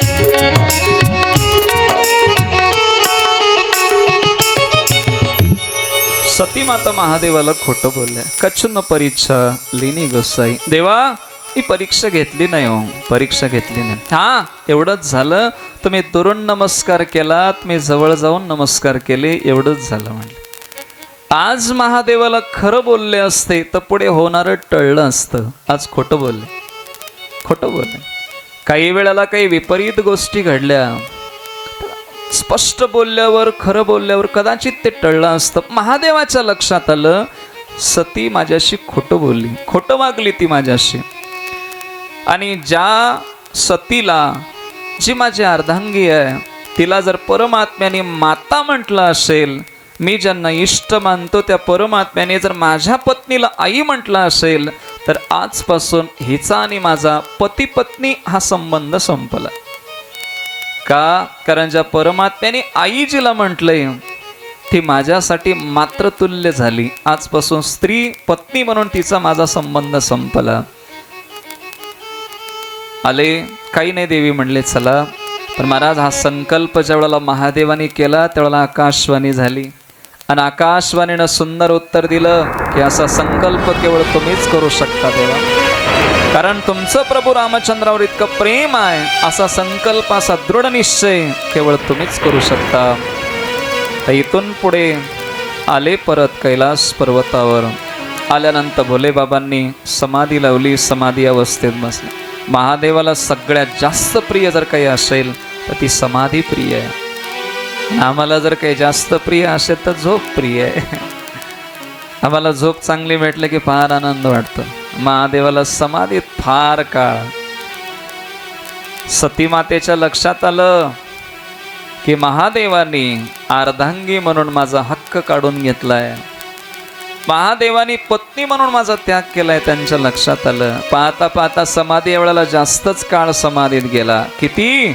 87,000 वर्ष एवढा काळ समाधीत गेल्या. आणि सतीमाता विचार करून काडीसारख्या झाल्या महाराज. ज्या वेळेला महादेवाची समाधी मोडली, श्रीराम जय राम जय जय राम, श्रीराम जय राम जय जय राम म्हणत भोले बाबा समाधीतून उत्तान पावले. पाहतात तर काय अगदी काडीप्रमाणे सती झाली होती. बाकी वेळेला सती मातेला वामांकावर बसवत होते, पण आज सती मातेला समोर बसवले. आईचा दर्जा दिला, पत्नीचा दर्जा काढून घेतला, समोर बसवलं आणि सुंदर रामकथा सांगू लागले. याच्यात अजून एक घटना घडली. म्हणतात यांचे जे सासरे होते महादेवाचे, दक्ष महाराज हे प्रजापती झाले. प्रजापती हे स्वर्गातलं फार मोठं पद आहे. प्रजापती झाले आणि त्यावेळेला एक सत्कार समारोह ठेवला होता आणि सगळे त्या उत्सवासाठी आले. उत्सवासाठी आले त्याच्यात महादेव आले, ब्रह्मदेव आले, भगवान महाविष्णू आले, सगळे आले होते. जे आता प्रजापती झाले, जे अध्यक्ष झाले ते नंतर आले. मोठी माणसं थोडं उशिरा येतात. ज्यांना पद प्राप्त झालंय, अध्यक्ष झाले होते, थोडं उशिरा आले. उशिरा म्हणजे सगळी 33 करोड देवता येऊन बसल्यावर दक्ष आले आणि आले की सगळे उठून म्हणायला लागले, प्रजापती महाराज स्वागत आहे, स्वागत आहे, या या, स्वागत आहे. पण आता याच्यात 3 देवता बसून होत्या म्हणतात, ब्रह्मदेव, महाविष्णू आणि भगवान शंकरजी. काही लोकांना सवय असते, किती लोकांनी रामराम केले ते बघत नाही, किती लोकांनी रामराम केलं नाही त्याच्याकडे फार लक्ष असते. ते म्हणतात जवळून गेला, रामराम सुद्धा म्हटलं नाही. अरे तू म्हण ना, एका दिवशी जर तो विसरला काहीतरी तो घाईत आहे, आपण म्हटलं पाहिजे ना जय हरी महाराज, काय फरक पडणार आहे, काय बिघडणार आहे त्याच्याने सांगा. लोक फार हे करतात बघा, जवळून गेला बोलला सुद्धा नाही म्हणून. याच्यात 3 देव बसून होते. दक्षाचं लक्ष गेलं ब्रह्मदेवाकडे. ब्रह्मदेव वडील आहेत आणि दक्ष मुलगा आहेत. ते विचार करू लागले की वडील आहेत, ते नाही उठले तरी असं काही फार फरक पडत नाही म्हटलं. आणि मुलगा आल्यावर बापाने उठावंच, या अधिकाराचा मुलगा सुद्धा नाही. कारण शास्त्र सांगते जर मुलगा एखादा परमांश महात्मा झाला तर बापाने उठून मुलाला नमस्कार करावा. तुकोबऱ्यांचे सुद्धा प्रमाण आहे, तैसा पितयाने वंदावा कुमर जयाचे अंतरी देव वसे. जो जर परमार्थात उच्च पदाला पोहोचला, अधिकारी झाला असेल तर बापाने मुलाला नमस्कार करावं, पाया पडावं, काही होत नाही. शुकदेवजी महाराजांच्या पायाची माती व्यास महाराज कपाळाला लावत होते. म्हणजे शुकदेवजींचा अधिकार किती मोठा होता. व्यासा इतकं जगात ज्ञानी कोणी झालं नाही म्हणतात. 4 जगद्गुरु व्यासांना म्हणतात. पण शुकदेवांना बघितलं की व्यास महाराज उठून नमस्कार करत होते. म्हणजे शुकदेवजींचा अधिकार व्यासापेक्षा मोठा होता. शुकदेवजी श्रेष्ठ आहेत, उत्तम वक्ता आहेत, अधिकारी आहेत, परमांश महात्मा आहेत. आणि दक्षाचं काही नाही. दक्ष पाहायला लागले ब्रह्मदेव वडील आहेत, उठले नाहीत, काही होत नाही. महाविष्णू आजोबा लागतात, मग ते उभं टाकले नाहीत, काही नाही म्हणले. पण महादेव उभं टाकले नाहीत याचा राग आला. का राग आला? कारण महादेव जावई आहे. सासऱ्याला इतका मोठा मान सन्मान मिळाल्यावर जावयाने सन्मान करावा का करू नये? जावाई उठून उभं टाकायला पाहिजे होता का नाही? मग जावाई उभं टाकले नाही. राग आला. रागाच्या भरात काही अपशब्द ते बोलू लागले. अरे म्हणले, काही लोक सभेत येतात, दुसऱ्याचा अपमान करायला येतात, दुसऱ्याला कमी दाखवण्याकरता येतात. सगळे म्हणू लागले, महाराज तुम्हाला नेमकं कोणाविषयी बोलायचंय? अरे तो शंकर, त्याच्याविषयी बोलतोय. म्हणले याचे डोळे कसे आहेत? म्हणले मर्कटलोचना. हा, याचे डोळे माकडाप्रमाणे आहेत. माझी मुलगी फार सुंदर आहे, त्यांना द्यायला नको होती म्हणले, पण आमच्या बापाने ऐकलं नाही म्हणून माझी मुलगी दिली, तो माझा जावाई झाला. हे एवढं सगळं अपमानजनक शब्द बोलायला लागले. कोणीच काही बोलत नाही, कारण प्रजापती आहेत. महादेव काही बोलत नाहीत, ते म्हणतात कळत नाही. बोलत असतील, काय फरक पडतंय? मोठ्या माणसांचा अपमान होताना सुद्धा काही वेळेला मोठी माणसं शांत बसतात. पण नंदिकेश्वराला ते आवडलं नाही. नंदिकेश्वर उठून उभं टाकले, ए दक्ष, काय रे, कळत नाही? मूर्ख कुठला, अपमान करतोस महादेवाचा? अरे म्हणले, महादेव कोण आहे? देवांचे देव आहेत आणि त्यांचा तो अपमान करतोय. हे नंदी 1-2 शब्द दक्षाला बोलले. आणि तेवढ्यात ते दक्षाकडली काही माणसं असतात. आता भांडणं होऊ लागली की सगळ्या बाजूचे 1-2 असतातच, इकडचे तिकडचे. मग त्याच्यात ते 1 जण उठून उभं टाकले. ब्राह्मण होते. भृगू महाराज सांगायला लागले, ए नंदिकेश्वर थांब म्हणले, आपण मध्ये बोलायचं नाही. भांडण सासरा जावयाचं आहे, दोघाच्या भांडणात आपण पडायचं नाही. आणि एखाद दिवशी त्यांचं भांडण मिटेल, आपण वाईट होतो.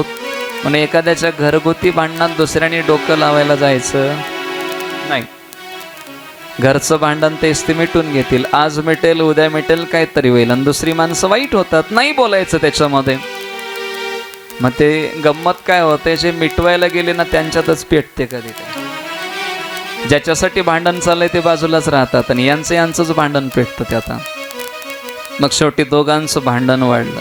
वाद वाढला. हे त्यांना म्हणायला लागले तुम्ही शिवगण पाखंडी व्हाल, ते यांना सांगतात तुम्ही ब्राह्मण दारिद्र्य व्हाल. असं तसं म्हणण्यात काय ते शाप द्यायला लागले. आणि तेवढ्यामध्ये नंदीने दक्षाला शाप दिला. अरे आल्यापासून म्या म्या म्या करतोस म्हणले. आणि हा स्वभाव कोणाचा असेल तर बकऱ्याचा स्वभाव आहे. बकरा आयुष्यभर म्या म्या म्या असंच म्हणते. म्या म्हणजे मी, ते मी म्हणतात ना ते. कबीर महाराज फार सुंदर बोलतात, मैना ने मैना कहा. मैना म्हणजे तो त्याची जोडी, तोता मैना असतात ना, ती मैना पिंजरात ठेवली जातात. पैसे देऊन लोक पिंजरा घेतात, पिंजऱ्यात मैना ठेवतात. फार गोड बोलते आणि त्याचं नावही फार सुंदर आहे. कबीर महाराज सांगतात मै ना मी नाही मी नाही मी नाही, मैना मैना मैना. आणि ते बकरं काय म्हणते, म्या म्या म्या. याच्यातच गेले महाराज. कबीर महाराज सांगतात मैना ने मैना कहा, मोल भयो 10-20, बकरी ने म्या म्या किया, कबीरा कटायो सीस.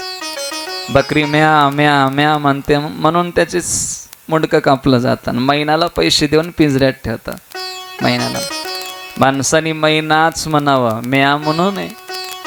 आजच्या कथेतून एवढं ऐकलं तरी भरपूर झालं. राऊत बाबा एका दिवशी बोलत होते, एक गवळण आहे फार सुंदर आहे, मै भोली घर जानी वाट. बाबांनी फार सुंदर वर्णन केलं. क्या भोली, मै भोली इसलिए घर जानी वाट भोली. पहले मै भोली, पहले मै बोलना चाहिए. मै मी म्या म्या.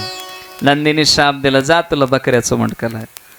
आणि योग असा तेवढ्यात भोले बाबा सावध झाले. समाधी मोडली, भोले बाबा जागे झाले, काहीच बोलले नाही. सगळं त्यांच्या लक्षात आहे काय झालंय काय घडलंय हे माहीत आहे, पण एक शब्द ते बोलले नाही. भोले बाबा उठले आणि सरळ निघाले. परत कोणतरी विचारलं, म्हणले भोले बाबा एवढं घडलंय, काहीतरी बोलायला पाहिजे होतं. भोले बाबांनी सांगितलं बोलू कोणाला. अरे सासऱ्याला काही म्हणावं तर घरची बाई नाराज होते, नंदीला काही म्हणावं तर बसायला दुसरी गाडी नाही, महाराजाला काही म्हणावं तर पहिलंच सप्ते बंद पडायची वेळ आली. काय म्हणावं, सबसे भली चूप.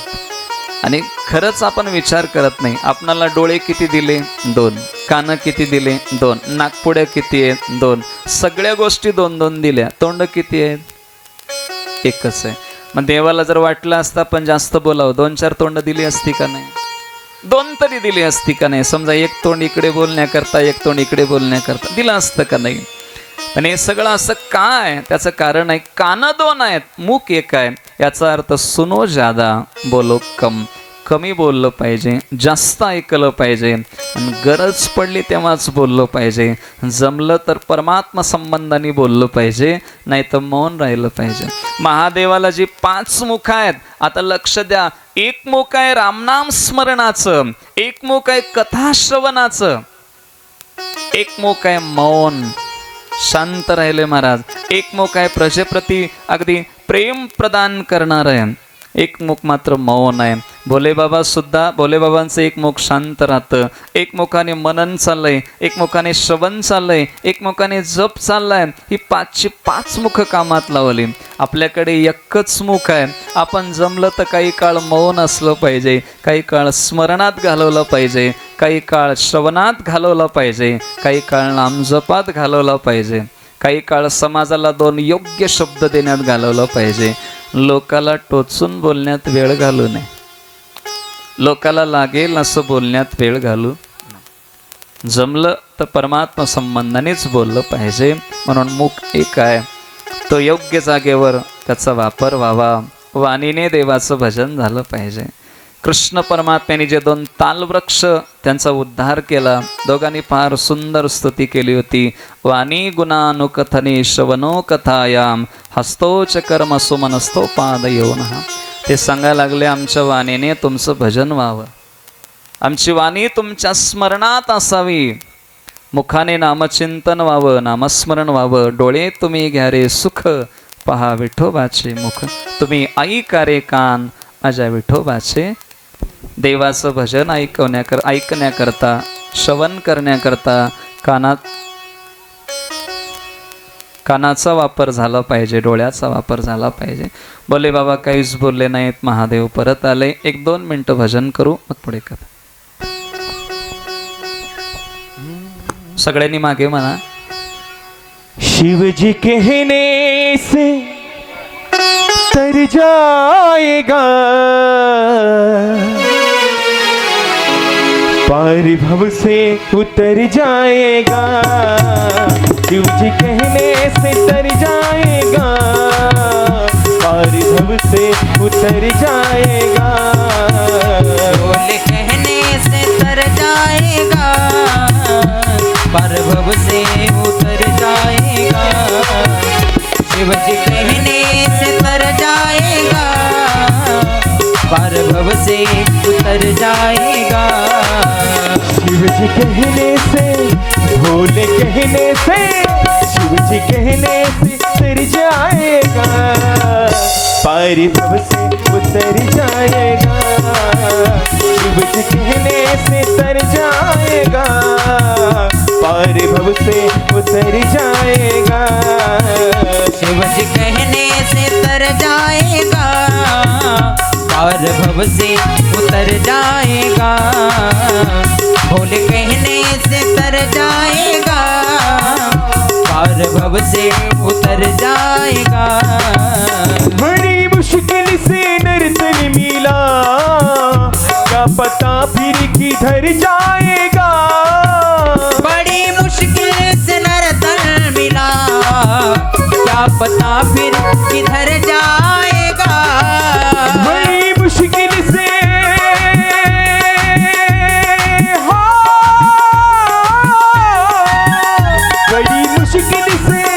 बड़ी मुश्किल से नर्तन मिला क्या पता फिर किधर जाएगा. शिव जी कहने से शंभु कहने से भोले कहने से तर जाएगा पार भव से उतर जाएगा. शिव जी कहने से तर जाएगा पार भव से उतर जाएगा.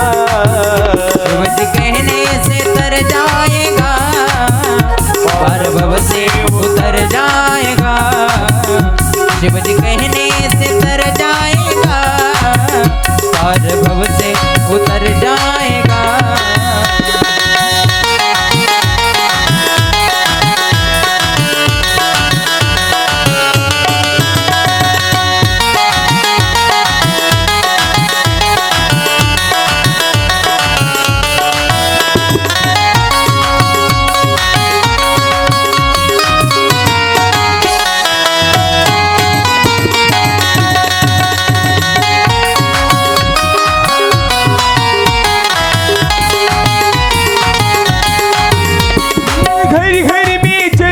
तेरी जिस गली से गुजर जाएगा. होगी घर घर में चर्चा तेरी जिस गली से गुजर जाएगा. शंभु कहने से तर जाएगा पार भव से उतर जाएगा. शिव जी कहने से तर जाएगा पार भव से उतर जाएगा. पार भव से उतर जाएगा पार भव से उतर जाएगा. नमः पार्वती पते हर हर महादेव. जय हो.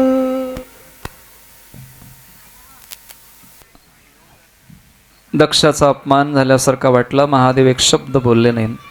महादेवांच्या विषयी बोलत असताना दक्ष सांगू लागला, आजपासून कुठलंही धर्मकार्य झालं तर महादेवाचा भाग नसेल, महादेवाची पूजा होणार नाही, हा कायदा त्यांनी पास केला. आणि त्यावेळेला महादेव परत आले, एक शब्द घरी बोलले नाही. योग असा झाला, दक्षाने एक यज्ञ करायचं ठरवलं. सगळ्यांना आमंत्रण दिली, महादेवाला आमंत्रण दिलं नाही. देव म्हणून नाही तर नाही, पण जावई म्हणून सुद्धा आमंत्रण दिले. का ग, कुठं चाललात? रोहिणीनं सांगितलं, म्हणले तुमच्या माहेरात यज्ञ आहे, तुम्हाला माहीत नाही का म्हणले. त्यांना माहीत होतं, यांना सांगितलं नाही, पण लोक फार टोचून बोलतात. महाराज एवढं जवळ घर असून तुम्हाला आमंत्रण दिलं नाही, तुला काय गरज आहे? तुला आमंत्रण आहे ना, बाकीच्यांचा काय संबंध आहे? पण माणसं बोलताना फार वर्माने बोलतात. ते सांगायला लागले, म्हणले अहो तुमच्या बापाच्या घरी यज्ञ आहे, तुम्हाला माहीत नाही? सती माता म्हणले मला माहीत आहे यज्ञ आहे ते, तू चल म्हणले, पुढे येतो आम्ही आता. आणि बोले बाबा समाधी अवस्थेत होते. भोलेबाबांच्या जवळ सती माता आल्या आणि हळूहळू चरणाची सेवा करू लागले. पाय चुरायला लागले, पायाला स्पर्श करून चरणाची सेवा करू लागले. भोलेबाबांच्या लक्षात आलं. भोलेबाबा हळू स्मित हास्य करत नेत्र उघडले, डोळे उघडले. डोळे उघडल्यानंतर पाहतात तर काय चरणाची सेवा चालली आहे. विचारलं, म्हणले देवी काय चाललंय? काही नाही महाराज, म्हणले आमचं कर्तव्यच आहे. बालकाच्या चरणाची सेवा करणं हे स्त्रीचं कर्तव्य आहे. नाही देवी म्हणले, पण आज सेवा थोडं जास्त व्हायला लागली. गुरुवर्य देगलूरकर महाराज एक वाक्य फार सुंदर बोलतात. म्हणजे बाई जास्त गोड गोड बोललं की ओळखावं खिशाला चित्र पडणार आहे. काहीतरी आहे. नाही म्हणले, तुमच्या सासऱ्याच्या घरी यज्ञ आहे आणि आपल्याला जायचंय. माझ्या बापाच्या घरी आहे हे वाक्य बोलले नाहीत, सासऱ्याच्या घरी आहे असं म्हटलं. महादेवाने विचारलं, यज्ञात जायला हरकत नाही, पण काही चिठ्ठी पत्रिका मूळपत्रिका काही निमंत्रण आमंत्रण काही आलंय का? कोणाला बोलवायला पाठवलं होतं का? सांगितलं. म्हणले, देवा पाठवलं असेल पण ते आपल्यापर्यंत पोहोचलं नाही. म्हणले, नाही देवी, त्या दिवशीचं झालेलं भांडण आज महादेवाने सांगितलं, एवढे दिवस सांगितलं नाही. का सांगितलं नाही? घरचं वातावरण खराब होऊ नये म्हणून काहीच बोलले नव्हते. आम्ही चटकन सांगून टाकलो असतो, तुझा बाप असं म्हटला, तुझा भाऊ हे बोलला, आम्ही लगेच बोलतो, फार वेळ लागू देत नाही. सती माता तरी म्हणले एक वाक्य. म्हणले, देवा मग त्या दिवशी तुम्ही उठून उभं टाकले तर काय बिघडलं असतं? म्हटले.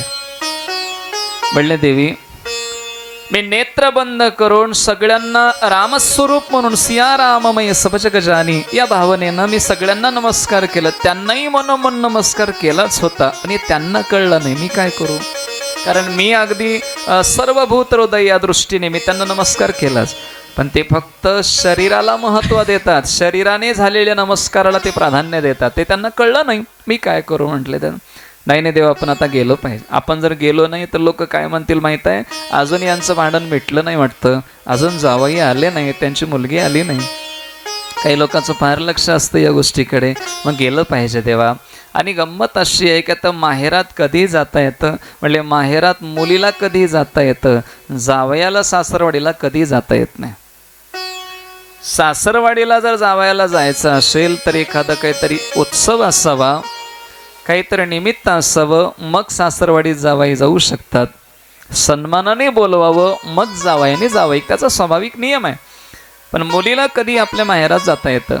शास्त्र सांगतं मुलगी कधी आपल्या हक्काने ती जाऊ शकते माहेरामध्ये. म्हणले, देवी तुम्ही जा, मी येणार नाही, तुम्ही जाऊन या.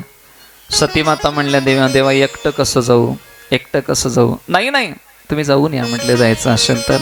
आणि यांच्या अंतकरणामध्ये 87,000 वर्षापासून जो वियोग होता भगवान परमात्म्याचा आणि यांचा झालेला, ते थोडंसं मनाला दुःख होतं आणि ते जायचं ठरवतात. पण एकटं जात असताना मनही लागत नाही. पुन्हा म्हणावं, देवा चला ना तुम्ही सुद्धा. चला देवा, दोघं मिळून जाऊ. भोले बाबा सांगतात, नाही तुम्ही जाऊन या. मग गंमत अशी आहे, त्यांचं जे काही शृंगाराचं साहित्य होतं, त्यांची काही वस्त्र दागदागिने अलंकार जे बी होतं, सगळ्यांचं गाठडं बांधलं, नंदीच्या पाठीवर दिलं. नंदीच्या पाठीवर यांना बसवलं आणि सांगितलं, तुम्ही जा आता. एवढं देऊन का पाठवलं? त्याचं कारण आहे, सती जिवंत परत येणार नाही महादेवाला कळालं होतं.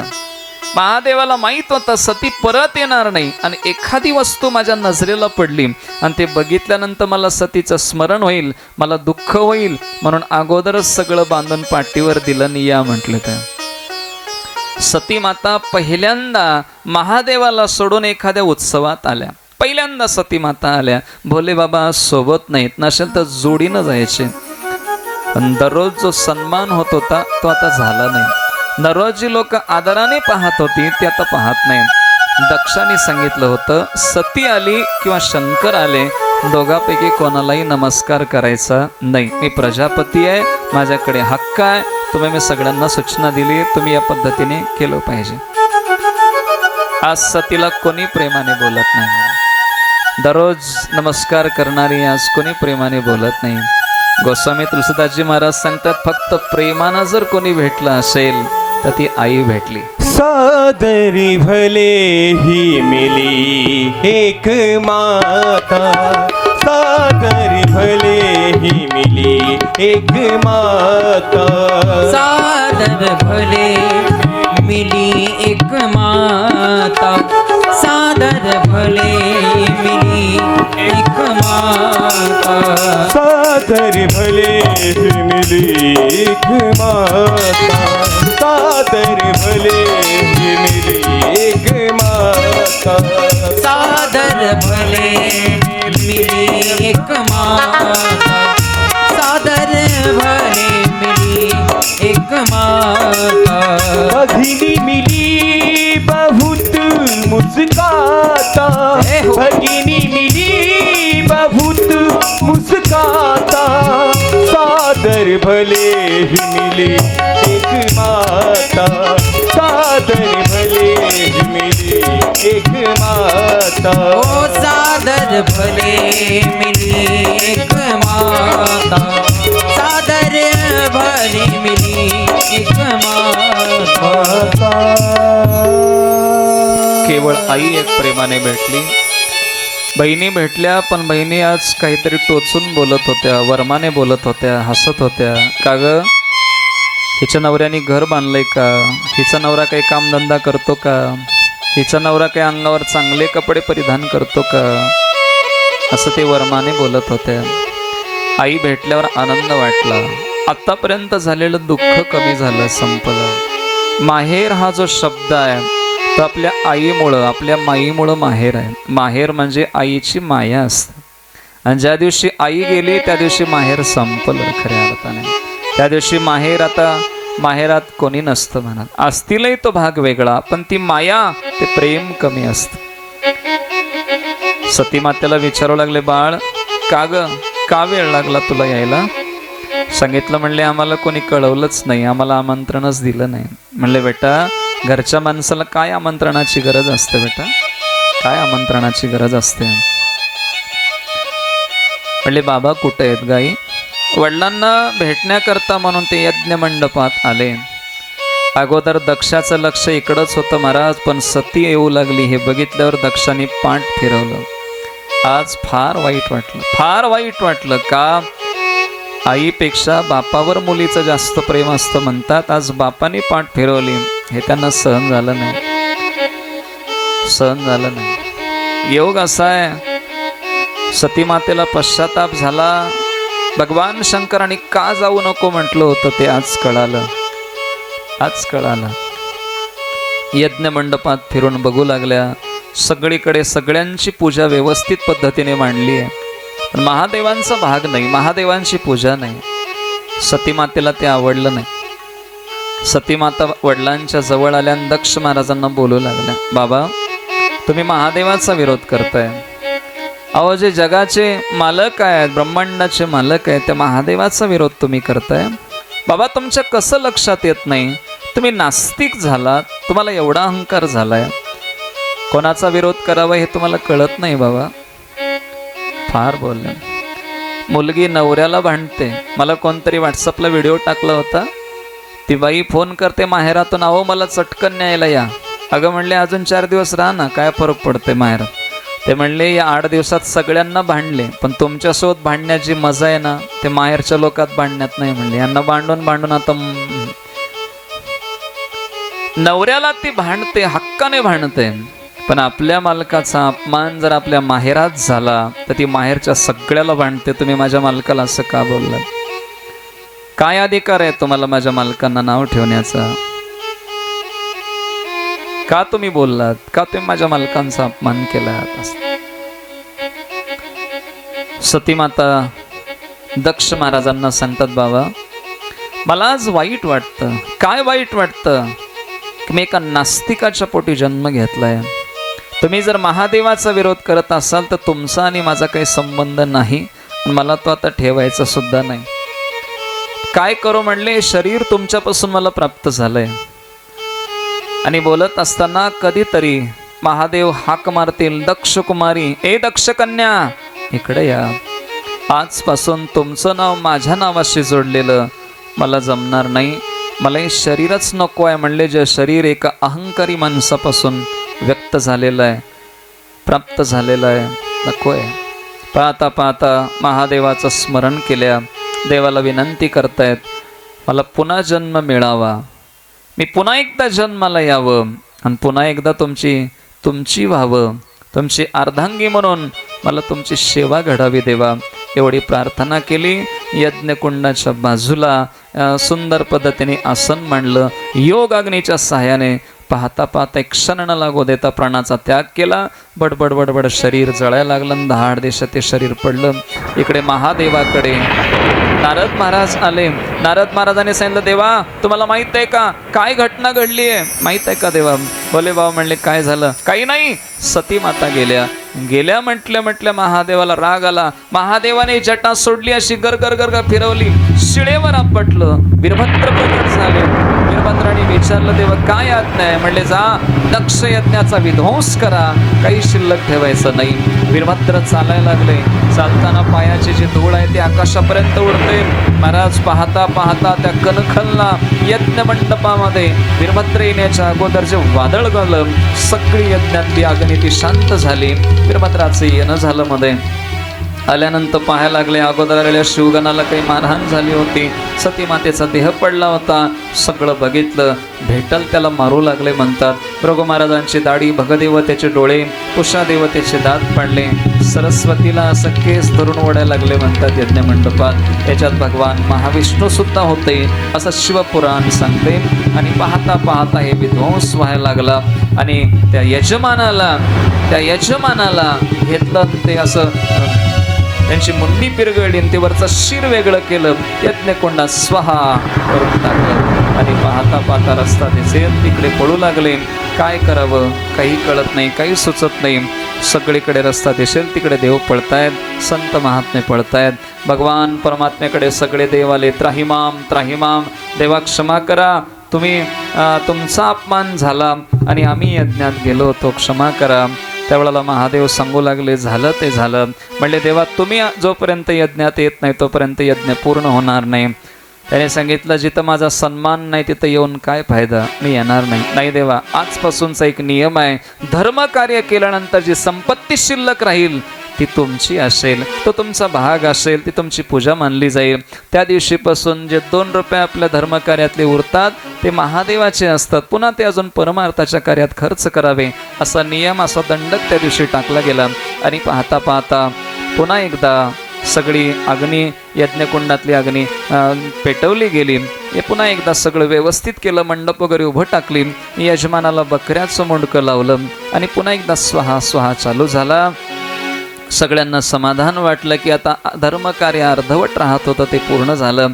पण महाराज दुःख झालं ते महादेवाला. महादेवाने सती मातेचं शरीर खांद्यावरती घेतलं आणि देव रडू लागले, दुःखी झाले. सती मातेच्या स्मरणात 1000 वर्ष भगवान विश्वनाथ रडत होते. हिमालयाच्या या शिखराहून त्या शिखरावर, त्या शिखराहून त्या शिखरावर महादेव दुःखी आहेत. एक एक गुण आठवायचे, तिचं सौंदर्य, सतीमातेचं सौंदर्य आठवावं, त्यांचा स्वभाव आठवावा, दुःखी व्हावं. शेवटी देवांनी भगवान महाविष्णूंना प्रार्थना केली. विष्णू भगवंताने सुदर्शन चक्र सोडलं आणि एक एक भाग त्यांचं शरीराचा असलेला एक एक भाग खंड खंड केला. ज्या ज्या जागेवर पडली ती शक्तिपीठ निर्माण झाली आणि सती मातेचा अवतार कार्य इथं संपलं असं वर्णन आहे. उद्या पार्वती मातेचं चरित्र होईल आणि जशी परिस्थिती आहे त्या पद्धतीने जमलं तर विवाह करता येईल, नाही जमलं तर चरित्र सांगता येईल. सर्वांनी उद्या 3 वाजता कथेसाठी उपस्थित राहावं ही प्रार्थना. 1-2 मिनटं भजन, मग सेवेला पूर्ण विराम. यजमान आणि आरतीची तयारी करा.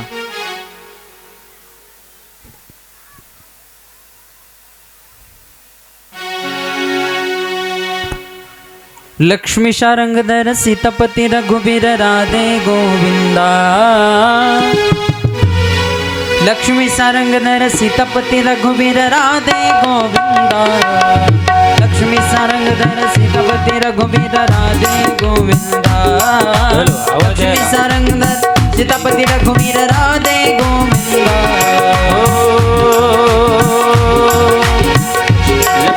लक्ष्मी सारंगधर सीतापती रघुवीर राधे गोविंदा.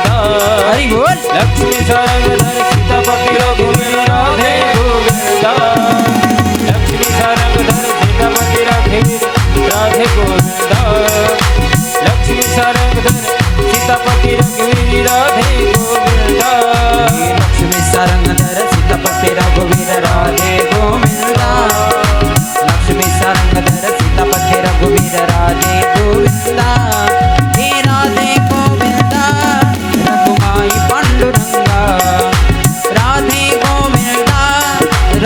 रखुमाई पांडुरंगा लक्ष्मी सरंगधर सीतापती रघुवीर राधे गोविंदा लक्ष्मी सरंगधर सीतापती रघुवीर राधे गोविंदा राधे गोविंदा रखुमाई पांडुरंगा हरि बोल राधे गोविंदा रखुमाई पांडुरंगा